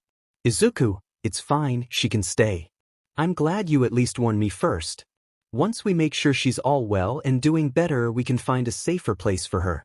If it's something more serious, then we can do whatever you think is right, okay? Inko smiled as she moved from pinching her son to ruffling his hair. I have full trust in your judgment, considering you probably handle situations like these better than me. Now, help me make breakfast for you and the girl.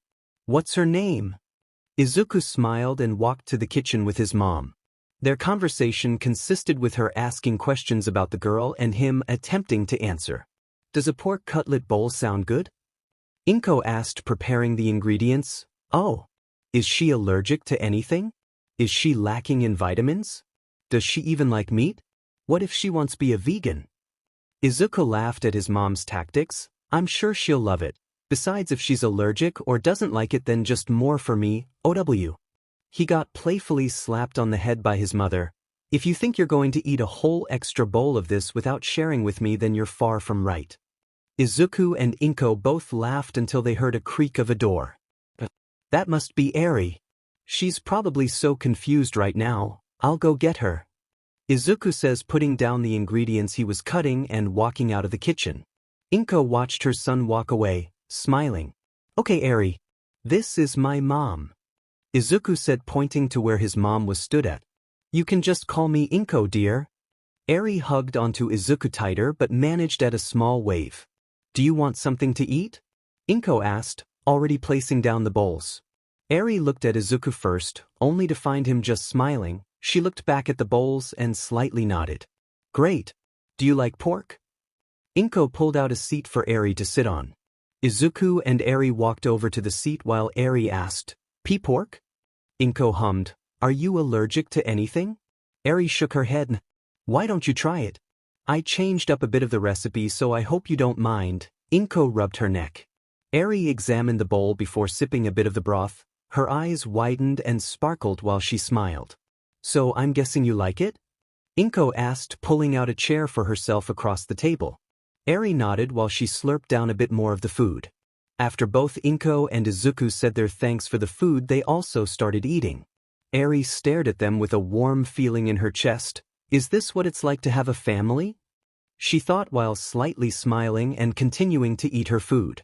Once he was done eating, he had to explain to Eri that he needed to go to school and that she had to stay with his mom. She seemed sad that he was leaving but didn't complain about staying with his mom. She seems to enjoy Inko's company. Eri was waving while jumping up and down as Izuku left for school. He turned around to face them and waved back. To be fair, his day was actually quite boring. Well, as boring as being friends with a girl who blew something up every 2 seconds and a guy who looks like he could really use some melatonin gummies can get. Eyes you. He heard someone yell, and then a huge weight could suddenly be felt on his back that he managed to catch before stumbling. I can't wait to show you more of my babies. They're so freaking awesome. May yelled as practically the whole school turned their heads towards her. Izuku merely chuckled. Sure, why don't we survive lunch first without getting sent to detention from you screaming and disrupting everyone? He earned a light smack from May. You're starting to sound like Ida. She deadpanned. Hey May, hey Izu, ho dash, Hitoshi started before getting cut off by May. Oh, so you use Izuku's nickname but not mine.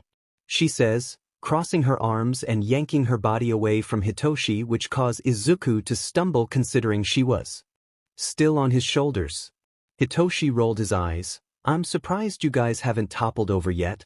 Just how strong are you? Izuku smiled. Well, I've been trying to gain some muscle ever since junior high, so it makes sense. Makes sense? May's like 10 times your height. Stop over-exaggerating it. You're making me sound like I'm an ant. Well, about that, Izu. May said, making Hitoshi laugh while Izuku just grumbled. Anyways, are you both fully ready for the sports festival? May asked, finally getting off of Izuku. Both Izuku and Hitoshi nodded while they got their lunch. That's great. Because I'm going to need both of you for the whole day to listen to how awesome my babies are.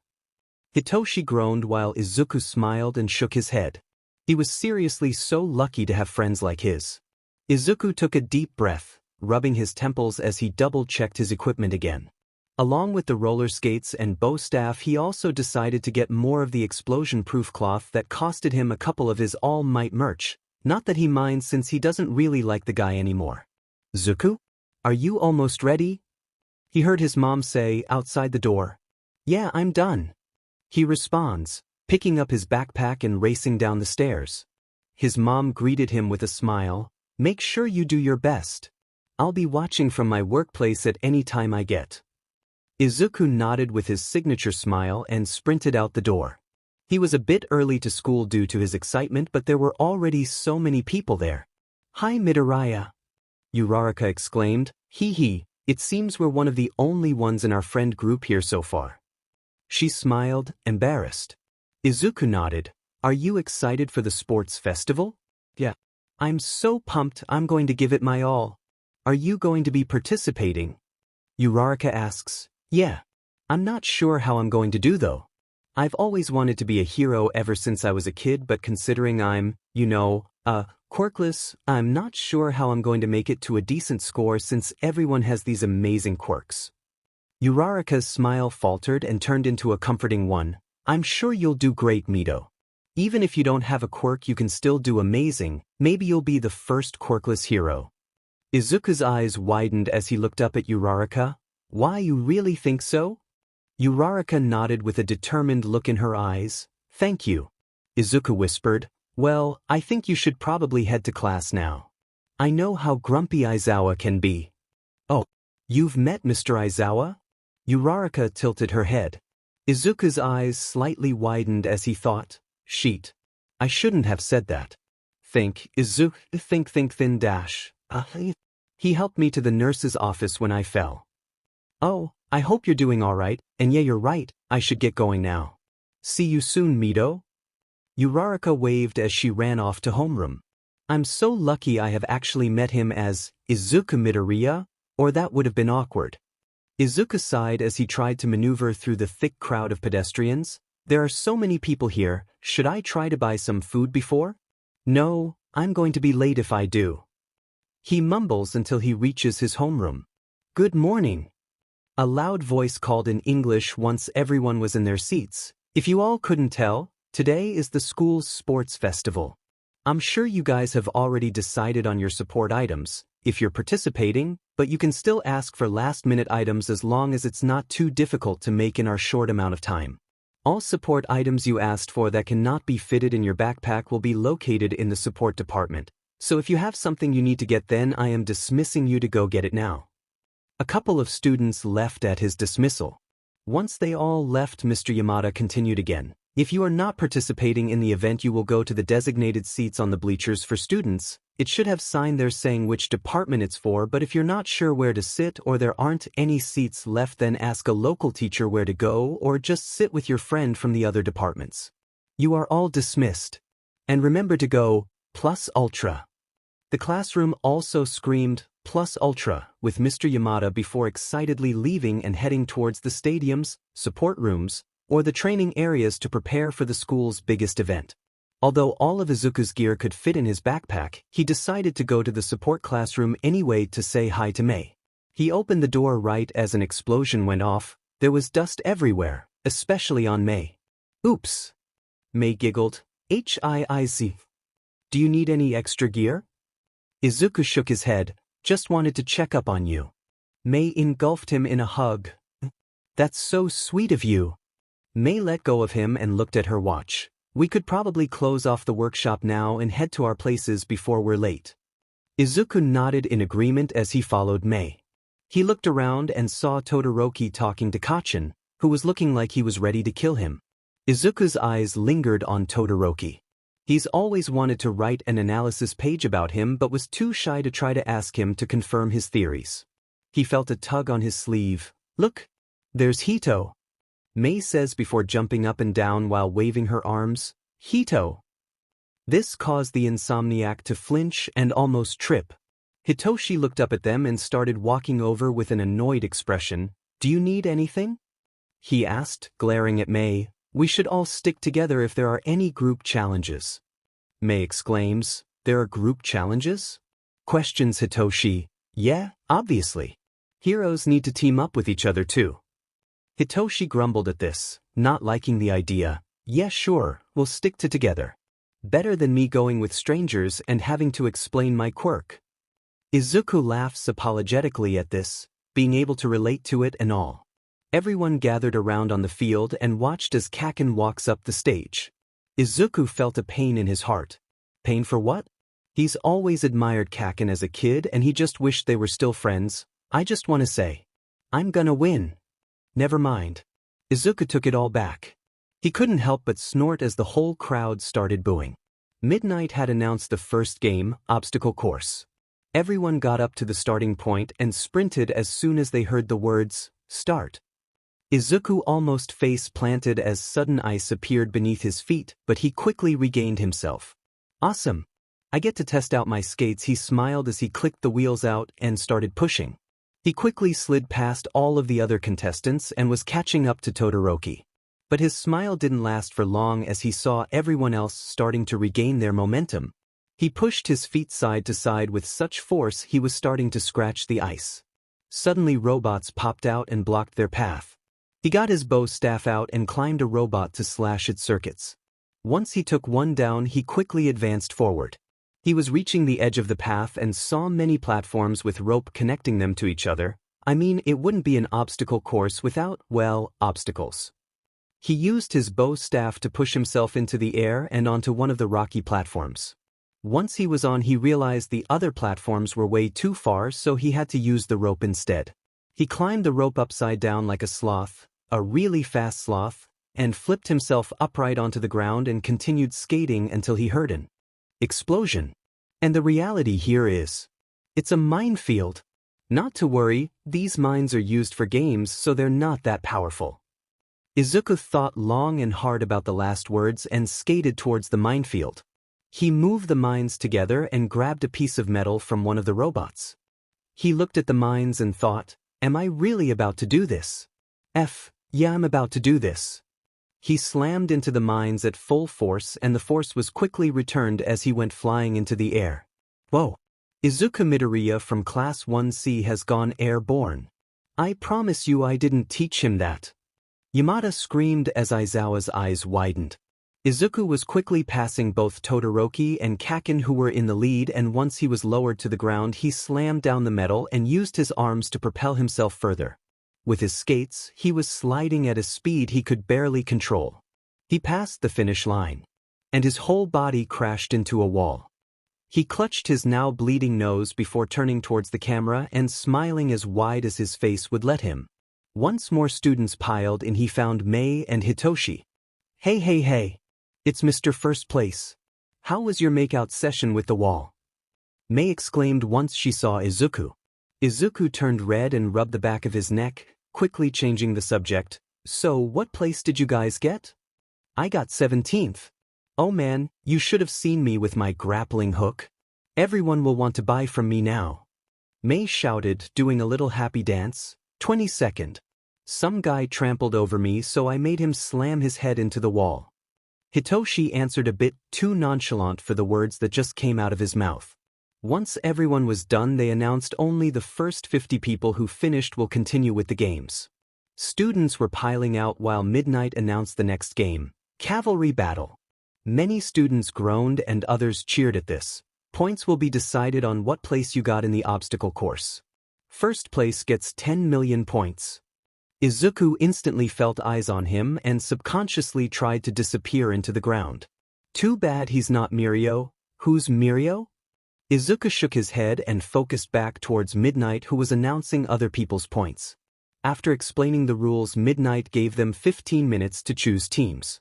Izuku, May, and Hitoshi quickly gathered around each other. Who should we choose as our fourth teammate? Hitoshi asked. May scanned the crowd and spotted a nervous-looking girl. Hey Izu, don't you know that girl? May, I can't see as far as you. Izuku replied. Short brown hair, roundish face? Looks like she's a lost child looking for her parent. Oh, Uraraka? Yeah, she's nice and her quirk is really useful. The three walked over to Uraraka and invited her to their team. Of course I'll join your team. I was kinda getting nervous there since Ida said he didn't want to team up with me. She nervously laughed. Once they decided that Izuku was going to be the rider, they got into position. Once the game started, everyone instantly aimed for Midoriya. What should we do, Mr. Man? May asked. Mr. What? Never mind. Just dodge everyone until the majority of students stop focusing on us. Izuku replied. I can help with that. Uraraka said as she sent a random person floating, causing their team to tip over. Once less people were surrounding him, Kaken instantly targeted Izuku. Deku, get over here. Explosions blasted near Izuku's shoulder, but his team was fast on their feet. Another explosion aimed for May caused them to stumble. More explosions blasted in all directions, none fully hitting them thanks to the three on the bottom. Sheet, we can't keep this up for long. Think of something, Izuku.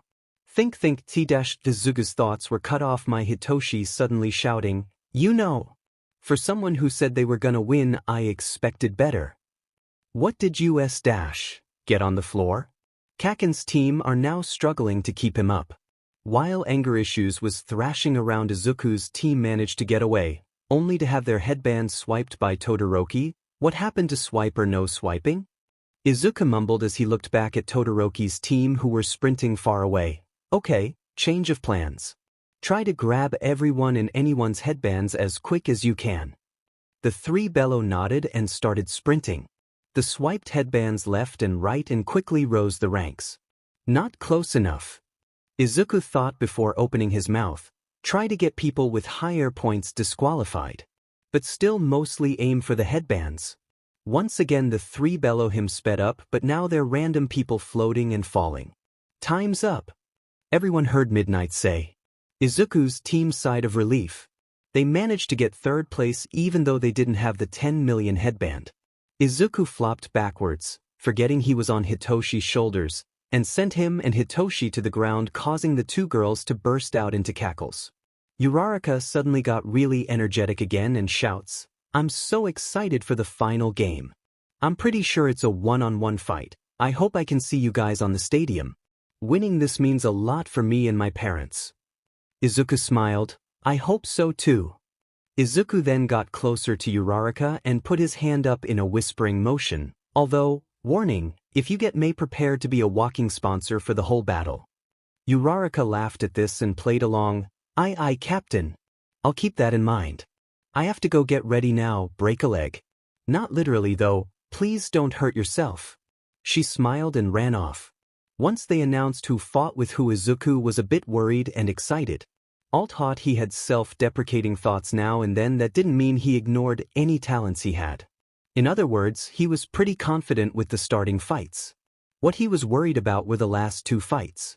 If Todoroki and Kaken both make it to the end with him, which he was pretty confident they were, then he would have to go up against Todoroki first. If he even survived the match with Todoroki, then he would have to face Kaken. He shivered at the thought of his childhood friend beating his to a pulp. He took a closer look at the chart and realized Hitoshi would have to go up against Kaken if he wants to advance from third place. Oh, his poor soul. Izuku pitied Hitoshi for having to deal with his not-so-friendly friend. Izuku went out to take a walk and stretch a bit, only to find Todoroki calling him over. You didn't use your quirk yet, you beat me and you got third place even though I got your headband. I will surpass you. Izuku was beyond confused and he was guessing he was bad at hiding it since Todoroki continued to explain, my father is Endeavor. Since he could never beat All Might, he had me. Do you know what a quirk marriage is? Izuku's eyes widened. Once he was in possession of my mom, he quickly took advantage of it, trying to make the perfect quirk. Therefore I will beat you without using my fire side. Todoroki walked away. W8. Izuku called out but Todoroki just ignored him. Izuku sighed and continued to walk down the hallway only to be stopped again. By all might. Just. Luck. Izuku thought. Young Midoriya, if you, by some chance, get a high ranking and are given a choice to transfer to the hero course, I do advise that you don't. Please understand that I am merely concerned for your safety and the safety of other heroes in training. I don't want to see another hero die. All Might quickly walked away, not letting him even react, with some sort of steam coming off of his body. Another hero die? Many heroes die, even with quirks. Geez, this man is giving me a headache. Izuku mumbled, quickly walking back to the waiting area, not wanting to get stopped by another person. He was resting his head on his hand as Hitoshi walked over to him. Just by looking at Izuku's frustrated, almost pained, expression, Hitoshi could tell something was wrong. Aizu? You alright there? Yeah, I'm Izuku started before getting cut off. No, you're not. Did something happen?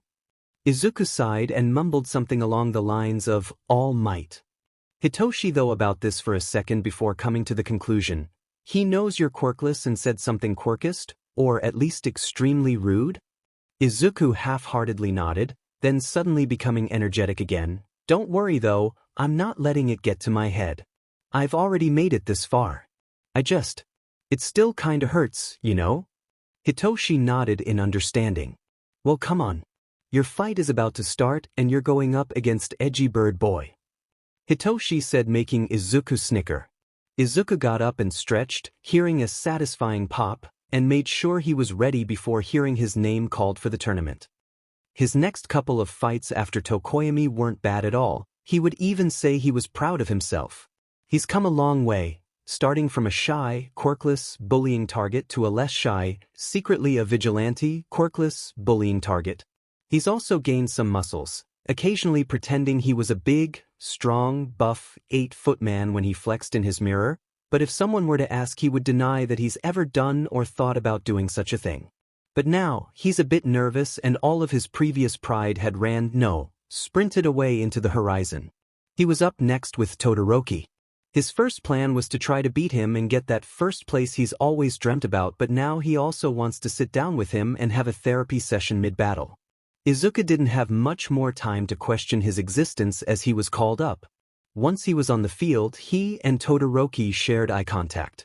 Well, more like Todoroki emotionlessly glaring at him while he looked like he was about to disintegrate and disappear. There was instantly an icy blast as the words, "Go," played, and it flung Izuku off of his balance and into the sky, but he quickly grabbed hold of the top of the ice and pulled himself over. Izuku extended his bow staff and swiped at Todoroki's knees. Todoroki froze the bow staff, giving himself enough time to move out the way and send more ice towards Izuku. Izuku yanked his bow staff out of the ice hold and slammed it into the incoming ice, shattering it. The two were fighting at such an insane amount of speed that to the crowd it merely looked like the movie Frozen but made by violent kids and an occasional green flash taking down Elsa's castle. Izuku snickered at the memory of his mom showing him the movie Frozen and ranting about how cool Elsa is, pun intended. Izuku's confidence was starting build up, so without a second thought he shouted, "You know, this would end so much faster if you used your fire side." This got Todoroki annoyed and made him more aggressive. Todoroki then responded, "Why would I use his quirk?" Izuku rolled his eyes. "Last time I checked, Endeavor isn't a 15-year-old with an ice and fire quirk. How could it be his quirk when he's not you?" Todoroki had a confused look in his eyes, so Izuku elaborated, "What I'm trying to say is, it's not his quirk, it's yours." Todoroki didn't look fully convinced, so Izuku such tactics and smirked. "I mean, like, if you're trying to make him mad, wouldn't he be more mad if you used your quirk on your own accord?" "No, that would make him happy." Todoroki deadpanned, his aggression still persistent as ever. "Sure, you're right, he would be happy for the time being, but imagine the anger he would feel once he realizes you're no longer in his control." Izuku then raised his voice, mocking a disapproving mother. "Oh my goodness, Todoroki, he would be terribly sad." Todoroki seemed to think about these words for a moment because his fighting grew calmer. He then looked Izuku in the eyes. "You asked for this." Fire filled the arena, melting the ice beforehand and caused Izuku to immediately switch from freezing to getting toasted alive. Still, Izuku persists. If anything, he seems to be fighting 10x harder than he did before. The crowd, ed and ed as they watched the battleground turn into an appealing dance of fire and ice, and the occasional green running around patting fire off of their clothing. Should have gotten fireproof clothes, DMN it. Izuku thought while running around trying not to get burnt alive, I need to end this quickly. Izuku got his bow staff ready and awaited the ice blast. Once the blast came, he quickly used the same tactic as the beginning and flung himself over it, pushing himself into Todoroki and sliding them near the edge. With one final push from his staff, Todoroki was out of bounds and the field was now visible to the crowd. When Todoroki looked up at Izuku, Izuku expected an angered expression but was pleased to find Todoroki was slightly smiling. Izuku offered his hand and Todoroki accepted, unlike Mr. I'm the best. Todoroki used Izuku to pull himself off the floor while they announced Izuku as the winner, but Izuku didn't stay long as his nerves got to him and went to throw up in the restrooms. Is it bad that I don't have a lot of faith that Hito will be beating Kaken? Izuku asked, rubbing his eyes as he watched Hito walk out onto the field. You gave the explosive kid a nickname? And honestly, before this he told me he also highly doubted that he would win. May answered, pulling out a bag of popcorn. Now shush. They're about to fight. Izuku then got a call from Kaken's mom. Izuku hasn't talked to her for a while, so he wondered what this was about. He excused himself and walked away to answer the phone. Hello. Izuku? Your mom is in the hospital right now. She got caught in a villain fight. I know you're busy and I would tell Katsuki to come to visit your mother, but I can't exactly call him while he's fighting. Izuku's eyes widened at this. Mom? Is she okay? Are you already here? Izuku heard shuffling on the other side. Yeah, I'm at the front gates right now. I don't know much about your mom's condition though, I just got notified about this. Okay, I'll go there right now, bye. Izuku quickly hung up and went to the nearest teacher, which was Aizawa. Excuse me? My mom's in the hospital right now. Is it okay if I get excused from school? Izuku asked. I'll notify the principal. You should go to your mom. Aizawa instantly responded. Izuku nodded and sprinted out the gates and into Mitsuki's car. Mrs. Bakugo had tear streaks down her face that she obviously tried to wipe off before he came here. The ride was silent for the whole way. Hello, I'm here for a Midoriya Inko. Mrs. Bakugo said, All right, what is your relationship with her? The lady behind counter started typing aggressively as all nurses do. I'm her friend and this is her son, Mrs. Bakugo said, pointing towards Izuku. Okay, she should be in room 335. Mrs. Bakugo just nodded before speed walking to Inko's room with Izuku trailing behind. Once they got to room 335, Mrs. Bakugo quickly opened the door, revealing Inko lying on the bed while reading a book. Inko quickly looked over at the two and exclaimed, Mitsuki! Izuku! It was getting kind of lonely in here, I'm glad you guys came. The two of them quickly walked up to the side of Inko's bed. Are you alright? You're not too hurt, are you? Mrs. Bakugo asked in a rare worry. Inko laughed before replying, Don't worry, I didn't get too injured. Although, the ceiling fell right on my left leg, so it's going to be hard to walk for a while. Mrs. Bakugo sighed of relief. The way the officer explained it made it sound like you got smashed into a plane. Anyways, I'm glad you're doing alright. Sorry my little brat couldn't make it, but he'll come next visit. I'll leave you and Izuku some alone time. She handed Inko a small box and left. Inko put the box to the side and looked at Izuku before playfully smacking him on the head. Now just because I'm injured doesn't mean we're ignoring that little stunt you pulled in the obstacle race. Izuku's face grew red from embarrassment. Hee, why you saw that? Of course I saw that. I was watching you the whole time while doing my work, she said as she ruffled Izuku's hair. But seriously, I'm really proud of you, Izuku. You've come so far. I remember when you were only a child and wanted to help me hold groceries. The moment you gripped the bag, you face planted onto the ground. Izuku rolled his eyes and groaned, smashing his face on the bed. Moom. Inko laughed. When Bakugo heard that Izuku had to leave early, so he was automatically placed in first place, he was said. He wanted to shove Deku's face into the ground and get the medal the fair way. Each time they told him to get to the stadium to receive his medal, he refused, resulting in them restraining him. Once he was back home, he threw the medal onto his desk. I'll just save it for when me and Deku actually fight. Then I'll gladly hang it on my wall when I win. Bakugo mumbled before checking the time and headed towards the shower. It was already dark out when Izuku finally got home to Eri after running like a madman when he realized she was home alone. Mother, I'm sorry you got caught in a villain attack but leaving poor Eri alone? Everyone's trying to give me a heart attack. Izuku cried internally. He slammed open the door and was greeted with the sight of Eri sitting peacefully on the sofa, watching TV. Oh, thank goodness. Izuku sighed. Hello, Eri. Sorry, Mom's not here, something bad happened. Eri panicked at his words. Bad? Where? She asked, looking around nervously. Izuku sat down on the sofa with her and tried to calm her down. Don't worry, the bad's not here. The bad is with my mom right now. Eri's eyes widened and Izuku quickly added, but don't worry. It's a temporary bad, but she'll have to stay in the hospital for some time. She'll be better? Eri whispered with tears in her eyes. Izuku smiled and whispered back, yes, she's strong. She can make it through anything. She's a hero, maybe not to the world, but to me she is. Eri nodded, wiping her tears away. My hero too. They both pulled each other into a warm embrace. Izuku turned off the TV and smiled as Eri yawned. Let's get some sleep, yeah? I can take you to visit Mom after school tomorrow. Eri nodded excitedly. Izuku picked Eri up and went back into his room where the pillow fort still was. He tucked Eri in the blankets and was about to leave when he heard a sleepy voice say, Zoo? Izuku chuckled. Yes, Eri? You're my hero too. Izuku smiled, tears forming, as he watched Eri drift off into sleep. Yeah, I am a hero. Even without a quirk, I can still be anyone's hero. He thought as he walked off. Looking back at the pillow fort as he was about to close his door, he whispered, You're my hero too. Izuku can? Deku? Ran out of the house in his vigilante uniform.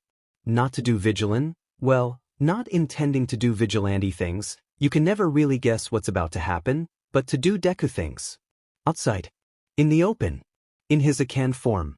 Wow, this is almost as stupid as when I chose Death as my fake name, he laughed. As stupid as what? Akan? Deku? Oh my god, he's having an identity crisis. Froze as he heard an all-so-familiar voice. Why don't my headphones work when I need them? He screamed in his head. He turned around, similar to a broken robot. What? I seriously didn't hear you. Eraserhead replied with a quirked brow. You know what? You kids are weird these days, I don't want to know. As Izuku heard those words, he felt like someone just saved him from a moving truck. Akan started laughing. Oh, why not? I'd love to talk about how I pulled a stupid move on a video game but ended up beating those a-holes anyway. Nope. Absolutely not. Also, mind your language. I know how you kids are. If I let you get one word out about your video game, you'll be talking about it for 3 hours. Eraserhead exclaimed. Why do you always say, you kids, are you like, ancient or something? Sometimes I feel like I am. Everyone is going to make me die early. You look like you had gray hairs by the age of 15. Ouch. Eraserhead suddenly straightened his back. Anyways, it was silent for a moment. Akan was utterly lost before he heard a cough and whisper. User 9986757. Everything went still for a moment. What? Akan replied. Is that like your username in a game or something? Why would you choose only numbers for a user? Luum. Demented. I really thought it was, Eraserhead sighed. Whatever. What are you doing out here? Mr. Eraserhead, sir. I am a vigilante. Izuku rolled his eyes before rocking back and forth on his feet. Will, I do need to find a specific villain. If you're willing to help, wink wink, Izuku shot Eraser some finger guns. Eraserhead rolled his eyes. I'll buy you coffee, Izuku said. Hello there. What would you like to order? A man with waist-length hair greeted them. Wait, let me guess? Black coffee with too much caffeine to be considered legal? Also, would you like the unicorn drink again for the little one? It's off the menu, but I don't mind making it for you. The two villain fighters blinked at each other in confusion. Oh, sorry for not explaining myself. I'm the same barista as before. I simply have a gender-changing quirk and currently prefer the male one as of now. Lin chuckled. Oh, sorry about that. Yes on the coffee but no on the unicorn drink. She's currently sleeping right now. Izuku responded. All good, all good. Feel free to come anytime with her. Yeah. She's really adorable. Lin exclaimed. You know, I used to have a little sister, similar to her. She recently passed due to my carelessness. Please, give her a happy life. I know I'm just a stranger, but give her all the love and attention you can.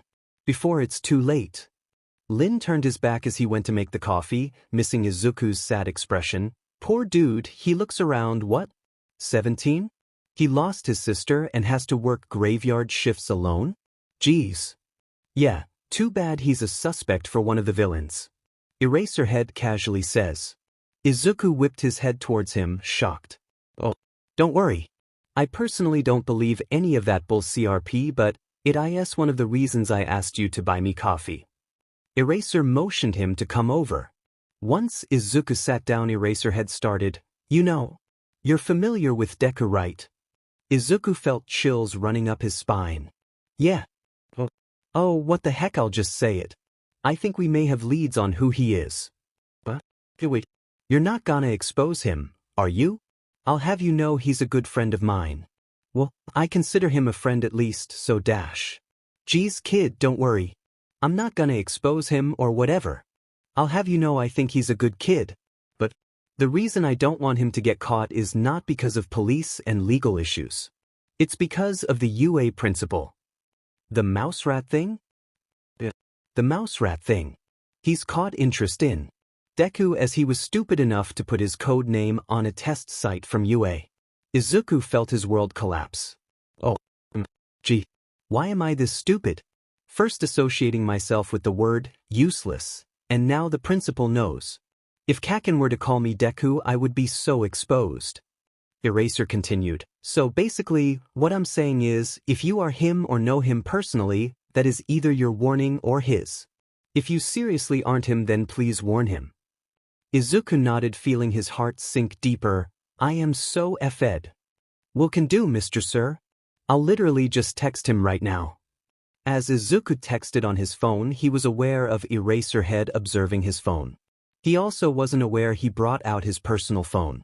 He also wasn't aware of Eraserhead saying in his mind, okay, so either he's really up to the charade of, I'm not Deku, or he's seriously not Deku.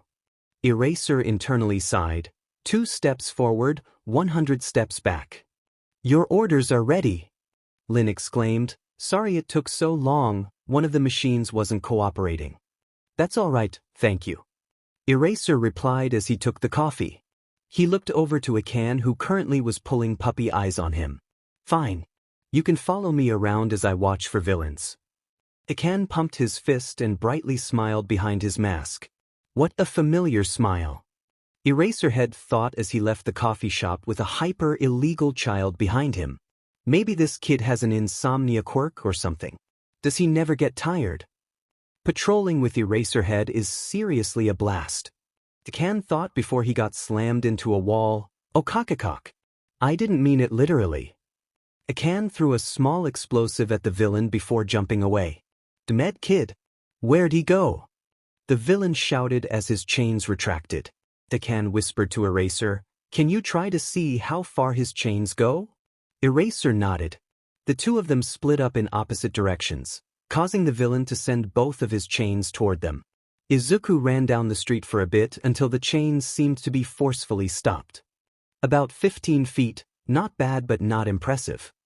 Izuku mumbled. He made a U-turn and came back towards the villain, making sure to zebra run between the chains. Once the chain formed a sort of loop, he jumped through, successfully knotting it but not stopping it. Eraser seemed to get the message as he, too, turned around. They both jumped into a frenzy and started going in random directions. Well, random to the villain at least. Stay still goddamn it. What the foo dash? He shouted before realizing what was happening all too late. The villain was already tied up and the cops were being called. You fanny pussies. Come and fight me like real heroes. The villain started screaming out insults. He's the villain known for the recent kidnappings on XX Street. We're current dash. That's all Izuku heard out of Eraser's phone call before sprinting off as he didn't want to get caught. Eraser felt a lack of presence and looked around. Sheet. You just missed the kid. He shouldn't be too far off, so hurry. After a couple of minutes of running, Izuku heard sirens and looked back to find some minor pro heroes chasing him. Why Eraser? But I thought we were best bros. Izuku cried internally as he started speeding up. One of the girls suddenly started glowing before launching herself high in the air. A gravity quirk? No, her momentum hasn't changed. Maybe strengthening? Cool quirk. Ikan thought mesmerized and lost in thought before he suddenly didn't feel ground anymore. Sheet. Grab the kid. He heard the girl scream. Nope nope nope. He panicked as he pushed a foot off the wall to boost himself forward. Grabbing hold of a pole and doing a 180, he ran backwards and into an alley and hid behind a garbage bin. He ran into an alley we should have cornered. A deep voice exclaimed. You search the area. The girl from before ordered. One of the guys from the group, one with a mutant quirk, heard crinkling in the garbage bin. He cautiously approached it, careful not to make any noise. He grabbed the lid and yanked it open to finally find nothing there. He swore under his breath and walked away. Ikan was giggling from above after having thrown something down behind the bin. Smart move. Ikan yelped and whipped his head around to find Eraser sitting right next to him. OMG. You need to stop doing that to me. Ikan sighed. Why don't you want to get caught so badly? You won't get into legal trouble since there's no proof of you using a quirk. If it were that simple, I wouldn't need this mask and hoodie, Eraser dad. Eraser what? You know what? Never mind. But I mean seriously, can you at least tell me the reason? Well, I guess that my job isn't done. I haven't finished what I intend to do. And what is that? Be a hero. Eraserhead sighed, completely exhausted. You know, you can do that legally, right? You seem young. You could enroll in a hero school. I'm sure you would make it. It's not that simple. Hero schools don't like my kind. Izuku frowned but quickly changed subjects. Anywho, I need help with something, do you mind? Eraser gestured for him to go on. Well, I need to track down specific people, villains, of course. Ikan looked for Aizawa's sign of permission Aizawa was happy to give with a nod. Do you know anything about the villain duel on XX Street when the sports festival at UDA was taking place? Eraser thought for a moment before responding, not personally, but I do know the hero that was involved in it. Izuku looked at him curiously, eager to know. She's a small-time hero but a hero nonetheless. Her hero name is Raging Airplane. I know her personally, though it'd be weird if you just showed up to her house even in your civilian form. What do you suggest then? Izuku asked. You're a kid, right? Why not ask your teacher if you can intern with her, Eraser suggested.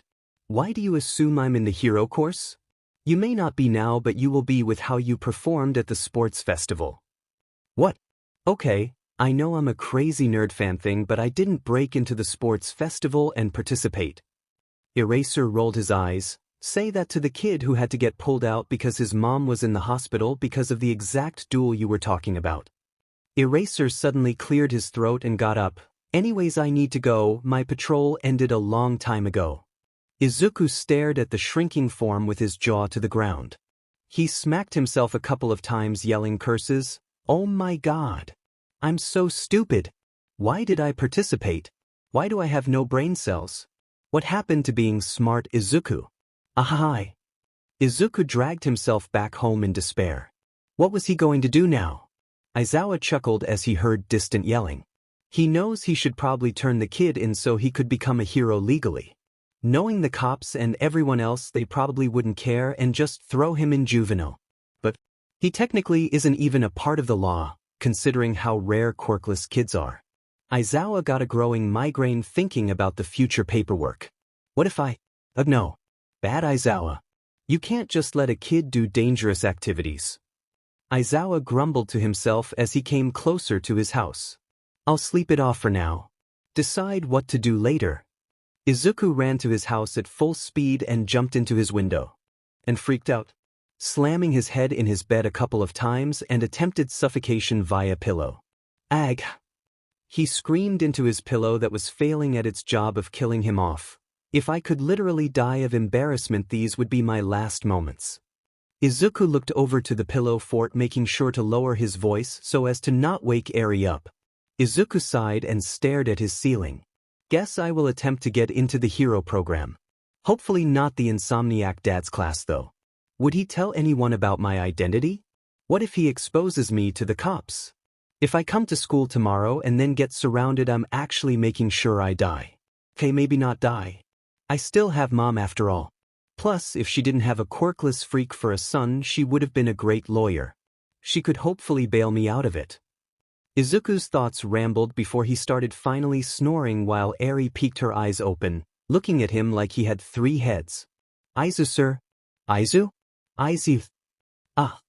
Izuku yelled as he fell off the bed to see Eri's face above him. Your square thing has been making noises. It's very loud. Eri whispered. Izuku suddenly heard the blaring of his school alarm. Izuku looked over at the clock to find that he was 20 minutes late already. Sheet, he whispered under his breath. Sorry about that, Eri. I'm late for school. You make sure you stay safe, okay? Don't open the doors to strangers. Izuku hurriedly got up and put on his clothes before rushing into the bathroom. Eri nodded but was still annoyed that the alarm was still going off, so she started playing with it. She made it quieter, but it didn't stop. Then the numbers changed. It still didn't stop. The numbers disappeared. It still didn't stop. The clock got louder. Still didn't stop. She covered her ears in annoyance. I see, she cried out. Izuku popped his head in as he saw the scene and chuckled to himself before walking over and turning it off for her. Sorry about that, Eri. He rubbed his neck shyly before grabbing his backpack and running out of the house, yelling his goodbyes to Eri. The trip to school was making him more nervous than when Eraser found out his identity. He couldn't slow down his heart beating as he walked into the school gates, fully expecting to be surrounded by cops and get arrested. As he walked into his first class with Mr. Yamada, he saw the students were, for once, quiet. He saw his teacher quickly grab his phone and type something when he saw Izuku before smiling and walking his way. Your classmates are taking a test right now. Since class is going to end soon, you can make it up tomorrow, he answered Izuku's thoughts. When Izuku nodded, he continued, Why were you late today? Izuku shyly looked away. I didn't have the best sleep last night and accidentally slept through my alarm. Sorry, Mr. Yamada. Izuku bowed in apologies, expecting his teacher to be mad at him and give him an unnecessary amount of trouble as most his junior high school teachers did. When he looked up, instead of seeing a crossed look on his teacher's face, he found a small smile instead. Did he know? Izuku worried. It's all right, we all had bad nights. Go sit down with your classmates. Yamada responded. Izuku nodded warily and went to sit down. His heart was beating so fast he thought he was going to die. He couldn't help the pool of guilt he felt in his stomach. It was eating away at his insides like acid. He felt close to a panic attack. After a while of trying to calm himself down, he finally heard the eel ring and rushed out before being stopped by his teacher. The principal asked to see you. You know where his office is, right? Izuku nodded, swallowing dryly. He walked to the principal's office ready to actually melt down to the ground and cry. Does everyone know? He thought as he felt like all eyes were on him even though there were no students around.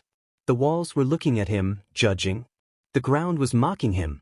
The ceiling was ready to collapse. Out of those 3, he felt like the ceiling. He slowly opened the door of the principal's office to find the evil rat thing sitting there as he imagined. He took a big gulp. Hello there, Midoriya Izuku. T. Nedzo asked. Izuku shook his head no, not trusting his voice. I sure hope you know why you're here. Izuku felt his blood run cold at his words, but I will say it anyway. Izuku slowly looked up before the rat continued. Your performance at the sports festival was outstanding, placing you in second place. We would like to talk to you about placing you in the hero's course. Izuku wanted to cry of relief. He had never loved the universe more. He wanted to thank his mom, his bow staff, his hoodie, his all-might call. Izuku's head fully snapped up as he looked around. Just as he thought, Aizawa was sitting on a chair to his far right, looking all smug. So, Midoriya, what do you say? If you do say yes, we can get you in Aizawa's classroom by today. Although, you wouldn't be able to do anything besides take notes, as we do need your parents' permission and we need them to sign some paperwork. Nedzu watched him carefully. I'm not, is it? What about my status?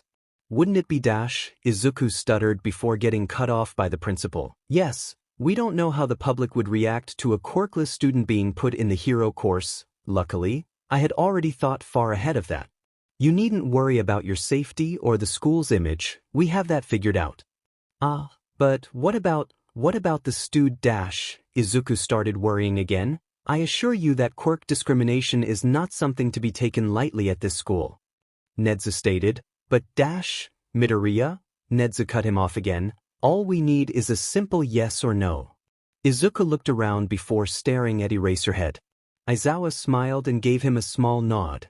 Izuku's face finally broke into a wide smile. I would love to. Nedzu nodded, as I was expecting from you. Mr. Aizawa will walk you to his class after this meeting and will give you your new, improved, schedule tomorrow. I am going to need you back in this office for another meeting with your parents after school today. See you soon, Midoriya. Thank you, Mr. Nedzu. Izuku exclaimed with renewed energy and bowed his goodbye before following Aizawa out the door.